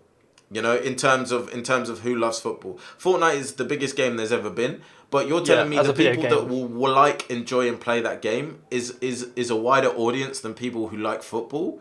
No, man, not even close. And that's the problem, is that Fortnite dwarfs what FIFA has ever been, you know? And that's where they must be. The thing of that wrong. is, because it is a real life sport, it does have a cap on how creative and how different things can be. You know, like of course, Fortnite, you know, you pull out a pen and paper and then all of a sudden the wall's in front of you. That's not real life at all. Of course. But the world is your oyster with other games. The same argument with that. If I go into my football team at the weekend and ask how many of them play Ultimate Team, in a squad of 25 players, if 3 of them say me, you're doing something wrong. If 3 people in a squad of 25 footballers play FIFA, you're doing something wrong. Do you know what I mean? And that's just the first team. We're not talking about the second team to make it 50 players. The third team, the reserves, to make it 100 people. If you ask 100 people, do you play FIFA on Ultimate Team? And 10 of them are yes, you're doing something wrong. This is the core audience of FIFA. You're doing something wrong if you can't captivate FIFA lovers that are bothering to still play football on Saturdays and Sundays. You're doing something wrong if you're not making them want to play the only available, realistically, football game. You're doing something very wrong. And as I said about the implementation of it, like as we know, EA is making more and more money every year. So in their eyes, they are doing something right, and in a lot of ways, they are doing things right. But I think their fear is, as I said, like they make a game mode that doesn't bring as much money, but it's better, and then they're kind of screwing themselves over. It's like being a YouTuber and making a video that was more fun for you, but it gets half the views. It's kind of like you're screwing yourself over here. Mm-hmm. So in terms of the game itself, like let's say they try to implement 2-player online weekend league. Instead of a 30 games a weekend league, it was something less. It was more of a fun game mode, but they give you a little bit of rewards for it, right? But let's say it was a little bit competitive anyway. What people could do is say, like, let's say we're going to team up and we want to build the best team possible for our thing. I could get all the defenders and goalkeepers and maybe the DMs, and then you could spend all your coins on attackers, and that's where people wouldn't need to buy as many FIFA points then, because you could buy half the players for your squad, I could buy half the players for our squad. Does that make sense? So that's why it could eat into the profits, but there is definitely ways that they can implement that so it doesn't. So let's say, you know, there's a game mode on online friendlies, I don't know what it's called, where it randomizes who gets whose picks. It's called swaps. Yeah, so let's say I build my team and you build your team, and I think you even mentioned this as we started, but it throws our teams together and it's just random which players replace who. So it's down to both of us to build a good team and not have players out of position and still have the best players, so that it picks randomly. And you know what? I don't even care if EA say, look, we'll most likely take your best players out. I actually don't care. I just want to play a game with my friend and mix our teams together. And I think it could be not only bringing more money for EA Sports, I think it could create a better game, a longer game cycle for the game as well, not just so that once this promo and team season and footies is dead, it's done. I think it could be a game that we could play throughout the whole year. But even so, would it really eat into profits if you have the singular foot, right? So like you said, you're still challenging for your singular foot, right? And then like you said, if you have a style where you have a draft area for the 2 teams, like you said, you now go into that area. Both of you can control it. So both of you can go onto the bench, right? And if I'm moving the controller, my bench, and I click on a bench spot with my controller, I add a player from my club and my reserves and etc. Right? Yeah, like you're drafting your own teams. Then they add a player from their club and their area, right? And you draft that team together. But separately, you still have to use your team. There's no way that you still need good teams, because the people that singularly still spend the money singularly that they would. However, with your friend, you can then go and, like I said, earn extra rewards potentially. Yeah, but make it so the rewards aren't better in the co-op online stuff. Just because if you do, then you're going to create this weird distribution of how much you should spend time. And you know, if you make it better for the single player stuff, then you're going to get more people playing that, and therefore people will still continue to spend all these FIFA points on the game. And you know what? Because they're playing co-ops and then their mate goes offline, they're more likely to just go into some online games and maybe spend some FIFA points. So it could actually bring more money in. As you said, bring more people into it. You go to, like, I want to play, right? And my best friend who doesn't currently play isn't playing. And I was like, come on, Jake. I really want you to play with me. Get on FIFA, build a team, and let's source some people. You and me would be amazing. We'd beat everyone." And he goes, "Do you know what? Yeah, I reckon we would. We used to play together." Like you said, that's now someone brand new on who didn't play Ultimate Team before, but he's coming on to play the co-op with his friend. And while playing the co-op with his friend, he goes, "I'm actually really enjoying this. How could I do on my own?" And then he goes, Yeah. "Oh, right, I'm going to build my own team on my own. Oh, fuck, I get Elite 3. I'm a good player." And now you've got someone that is stuck for the rest of the FIFA, and you've pulled them in from a game mode of playing with a friend. Or even just another example, right? Imagine someone has FIFA and they only play career mode, or they only play like online friendlies because they don't want to. Ultimate Team seems too overwhelming. Like there's too much to do, and they know that if you don't have a good team, you don't get whatever. So like you've drawn them in. You said, look, come on, mate. Like you don't even need good players. You just need just buy this cheap player off the market. If we get him, it doesn't matter. Like we're just gonna have some fun. Like you've pulled a new consumer into Ultimate Team by having a friend that plays the game but doesn't play Ultimate Team yet, and then they're gonna just think, you know what? I actually really like Ultimate Team, and because they're not an experience, like to play Ultimate Team, you actually have to be a veteran. Like you have to really maximize it. There's no one that starts FIFA on the start of FIFA 20 and they know how to trade and they know how to do the bronze pack method, and they're also elite in weekend league, and they're all these things, right?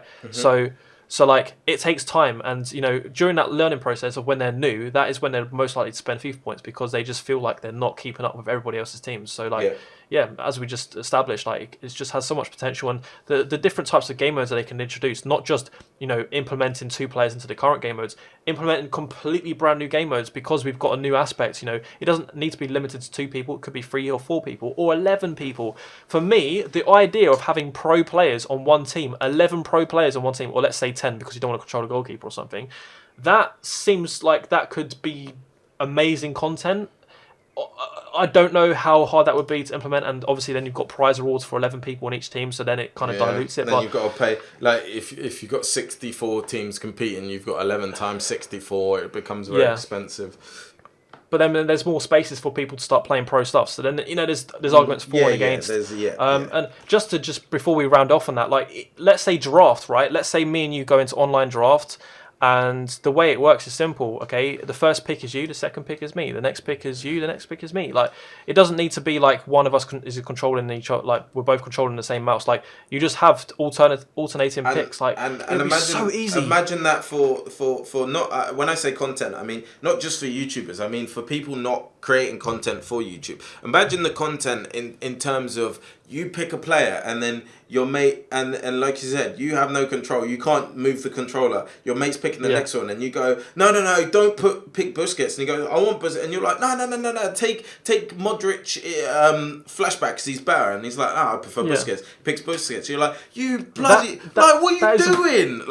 That would be amazing. Do you know what I mean? Like you've got that again. Anything for me that brings the ability to have camaraderie and moments with your friends that you can talk about at a later date, and then when you're talking about it, your friend goes, what are you talking about? And you're like, the other night we played online draft. And you go, we've never played online draft before. Like, do you want to play sometime on Thursday? And you go, yeah, I'm free Thursday, let's play. And then you then play with them. And they're like, this is sick, this is fun. You then play with someone. And it's just, like you said, it's ways of connecting and bringing people together. That's why Fortnite blew up, man.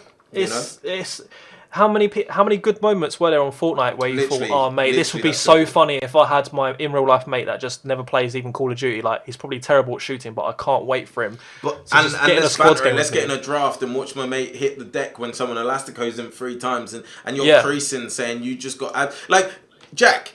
Remember when Keanu got rainbow flicked and banged? And the guy should bang the shot on the volley from 35 yards. Yeah, like we remember those things. Bro, we have spoken about that multiple times since. That is moments you talk about for the amount of times Wolf missed open goals, the amount of times we've missed open goals, the amount of times you would run from midfield and score a goal that made no sense, green time. And like, these are stuff we talk about now. When's the last time me and you spoke about something I did last year on Ultimate Team? Never, man. Literally never. There's so much content out there from content creators. Like, I might score like a rainbow flick, but then if realistically you go on YouTube, you'll just see people doing better things. So the idea of like scoring a good skill goal or something, it's more about, as you said, like the camaraderie, is the doing the things with the friend, man. It's just that's where it should be going, and I'm so surprised that EA are making so much money off of a game mode that is just completely so lonely, man, secluded and lonely. And to round things off, because this is very, very long. It's going to be a 3-hour video, mate. I'm going to read a comment I got on YouTube to my video yesterday, and it does talk. It kind of like mentions a little bit of this. Okay, it will make more sense as I read it out. Okay, so it says, I played today. I have some fun by playing 2 games. Now I'm having a mental breakdown because my team simply can't make any pass or defend. This game makes me unbelievably unstable off of just 2 games. This is a reason to be negative to a game and makes you want to die every time you want to have fun with your favourite sport. EA Sports are responsible for so much depression for young people and perpetuate, does that say it? What it says? To everyone, that you got to literally gamble for good players. This is absolutely disgusting in every way. I know this is your job, Ezekiel, but seriously, with mental health issues this game causes, it needs to be addressed way more than in just a kit in a game, like, the racism stuff or whatever, or whatever it is, mental health. We should be complaining about how evil this company is in every damn minute. Now, I might not agree with the absolute harshness of the comment, but there are some things to take away from that, in that this game itself, and especially Weekend League, can actually create mental health issues for some people. And I'm actually going to be here and say, look, you know what? If it wasn't FIFA, they'd probably find something else to be depressed or anxious and find something else. But that doesn't excuse from the fact that it does create an environment for people to be upset and have all these emotions for. And I just want to weigh in and see where your opinion is on this before I give my opinion, because it was quite a long comment. Yeah. No, I took it in. For me, there's a number of factors which weigh in here.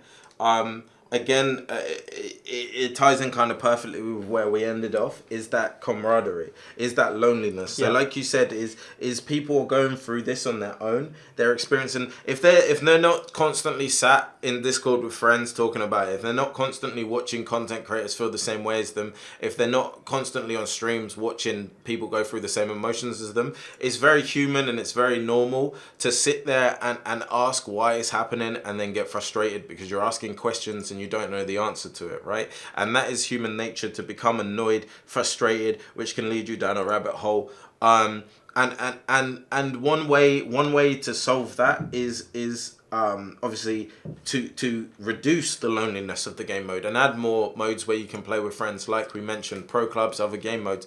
But another thing which is kind of not in line with FIFA itself is, if you are watching this podcast, video, however you're consuming it, and you have those thoughts and those feelings like that person does, genuinely reach out and speak to people, speak to friends, speak to family, speak to people, and talk it through. Because for me, things like this, and again, it just keeps boiling down to being able to talk to your friends while playing, being able to talk to people about how you feel, and especially in this lockdown period, and especially the lockdown period, understanding that you're not on your own in those thoughts and those feelings, and normalizing it as a human, and understanding that it's okay to feel that way, and that it's understandable that the environment that FIFA has created is like that. But if you can understand why you're feeling what you're feeling, it often helps a lot of people. Yeah. And genuinely, my bit of advice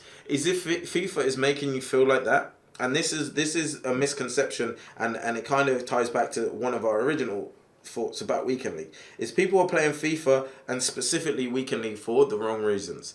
If you are playing FIFA and you are feeling like that, stop. Why are you doing playing FIFA? I think people get dragged into it because one time they play Weekend League and then they got a good reward, and now there's no alternative, there's no better game mode because they want that. It's an addiction. There's a dopamine effect. It's an addiction. It's FOMO. It's all a number of things that humans thrive off of, and leads to addiction and leads to depression and leads to a lot of things. So like once you buy a certain car or you get to a certain point in your life, now there's no. If you ever get anything less than that, you're gonna be you're gonna be depressed. You're gonna have to go through a relearning phase. You're gonna be like, I used to drive a Mercedes, now I drive a Volkswagen Polo. So, and the same goes with FIFA cards, and the, as you said, the endorphins it releases when you do certain things within the game. And it's just about, with anything in life, it's about managing yourself, your feelings, and doing everything you can to avoid putting yourself in that situation. For me, I know I moan about the game a lot, but it doesn't cause me depression. It doesn't cause me anxiety. Not yet. As soon as it does, I will stop. And the reason I don't is because of the support network I have around. We've had multiple late night conversations, not just about FIFA, but about life and about things. And I think everything in the world, including FIFA, is no exception to this. It's about having the right support network and talking through the right issues with the right people. I was going to say as well, I feel like the FIFA community can be quite a negative community to be in. One of the most toxic. Don't go to Twitter. Don't go to FIFA Instagram for recognition, or because genuinely FIFA community is one of the most toxic and terrible places for anybody that is having genuine and real feelings. FIFA is a place for memeing, trolling, and just being a dickhead. Most of the time. I mean, it goes when I say the FIFA community is toxic and it's quite negative. That I don't just mean from like a gameplay standpoint. Someone shushing you when they've scored a dodgy goal. Like you're just gonna get wind-ups on the game. In fact, I quite like the fact that's in the game mode because that's an element of the game where it's like in real life. Before a UFC fight, if you can taunt your opponent and get them to make a mistake, that's part of the game. That's part of competition. So I don't mind it being in the game, but obviously it is toxic. It is something that can really piss you off, and people will do that after you've let them score goals for challenges and stuff. But what I'm talking about, as you just mentioned, is more of like the people Reddits and Twitters and stuff. It is also natural for a human to want to speak about and pick away at negative things. Like for an example, as a YouTuber, if you get a negative comment 1 out of 10, you're going to focus on that negative comment, and that's where we are as a community right now. If something we don't like about the game is in the game, you complain about it, you get more likes and retweets because a lot of people are feeling the same. And it doesn't help that EA don't reply to this because if you're giving it to someone, like if you're saying you're this, you're that, and they don't reply, you're going to keep doing it. You're going to keep doing it until you get a good enough response that makes you go, oh. And then you understand it, right? So we're in a position right now where in one of the most toxic environments, and we've got a game mode that, as this guy says, I don't know how serious his comment is because you never know, it's just over the internet, but he said that he's experiencing, it makes him feel depressed. That's not good at all. And as Mav mentioned, you should definitely be talking to people and with game modes and differences that they could add to the game. It would help so much. What about anything else about that comment? Let me just read. How evil this company is. I don't think the company is evil, and I think that's where you've got to a point where you've got to a point where you're so negative yourself, and a depressed person can overthink and over judge things. I think that goes for a lot of the community as well. For me, with that, like personally, you said, is EA evil company. Now, I'm the first to bag on them in all situations. If you just have to scroll through my Twitter to see that is the case, right? But are they evil? Like, come on. In my opinion, do they do anything more morally incorrect or worse than Apple, which majority of us will like? If you're listening right now, look at your phone. You've probably got an Apple or a Samsung of some variation, right? Cars you drive. Are multinational companies really that different in terms of what they get away with? Like I know it's an analogy I use a lot, right? Cigarette companies. Did they used to tell you that cigarettes can kill you? No, because they didn't legally have to. When did they start putting it on the packet? When they legally had to, and when they found out as well. And I don't understand why people expect EA to be any different. If they don't have to legally tell us the exact pack weight, why would they? If we're going to continue to consume their product and buy their packs and do their stuff, is that evil, or is that just what business and life is about? And for me, you go into anything in life, you should, if you don't understand what you're signing up for, you shouldn't do it. If you're signing contracts and opening packs and doing stuff where you don't understand the ramifications or the fact that you can open a 100k pack and get an 82 rated player, you shouldn't be opening that pack. And that's where the addiction side and a lot of other factors come in. But you need to understand, and you can't go around not understanding what you're getting yourself in for. And are EA evil? Come on, no, they're not. Dopamine like is a company. Dopamine is a very serious drug, man. Like in companies and games and all sorts of businesses are really finding out what makes our brains tick, what really releases dopamine in our brains, and EA have really got it down to a T. And all they've really got it down to a T, and every marketing you need to use your own savviness, your own brain to kind of go, like, as a content creator, right? I could have spent £1,000 on FIFA points and justified it and said, "Yo, make money back." But as a human being, I've got to go. No, it doesn't make sense. Let me just play the game, get elite, get some better rewards, trade a little bit, and I'll just do it without spending money. Same. So you have to use your own brain to get round these things. If you just completely go off of instinct that dopamine's telling you to do, because of dopamine effect, then you're going to do it. It's like the reason why I keep checking my phone all the time through the day. Has someone messaged me? Has someone sent me a message on Instagram? Let me check my Instagram time. Why am I doing that? Because dopamine. I get a dopamine hit every time I go through that. I mean, that's a big topic that people have done a 3-hour podcast alone. So we'll leave it there, I think, unless you've got anything else to add to this. No, I think we've covered a lot of stuff off. I think we covered quite a bit, mate. I think we covered quite a bit. Yeah, for about 1,000 people to watch, but hopefully this video does well and it can highlight a few things. And I guess there's probably a few things we forgot, and if there is any needs to make another video, we can do that. And yeah, it was good. Hopefully, I'm going to click end record soon, and all the files go safely into because when things get this long, if there's a power cut, I'm about to lose my mind. You know what I mean? Anyway, they could go anywhere. They could go anywhere, yeah. So thank you guys for watching. Obviously, leave your comments below. I imagine that because this is a 3-hour video, you've probably written a comment already because people do that on a video I've just released a minute after the video is released. They've written a comment. So I imagine there's a few comments already, but it's great to hear opinions, and more opinions we have, more topics we can talk about next video. And yeah, I'll leave obviously Mav's social links in the description if you guys want to check him out. He's a streamer / YouTuber, although I'd say more of a streamer these days. Yeah, streamer. I'm happy with streaming. So if you have any questions about any of these things, you can go and ask him and what his opinion is, or maybe if you have a good idea for the game, go and tell him. He's a game changer at the end of the day. And again, that's another topic. Yeah. That's another topic. That's another topic we'll cover. Yeah, in the future, maybe. Yeah. Right. Anyway, waffle. Let's call it off there. Thanks for watching, guys.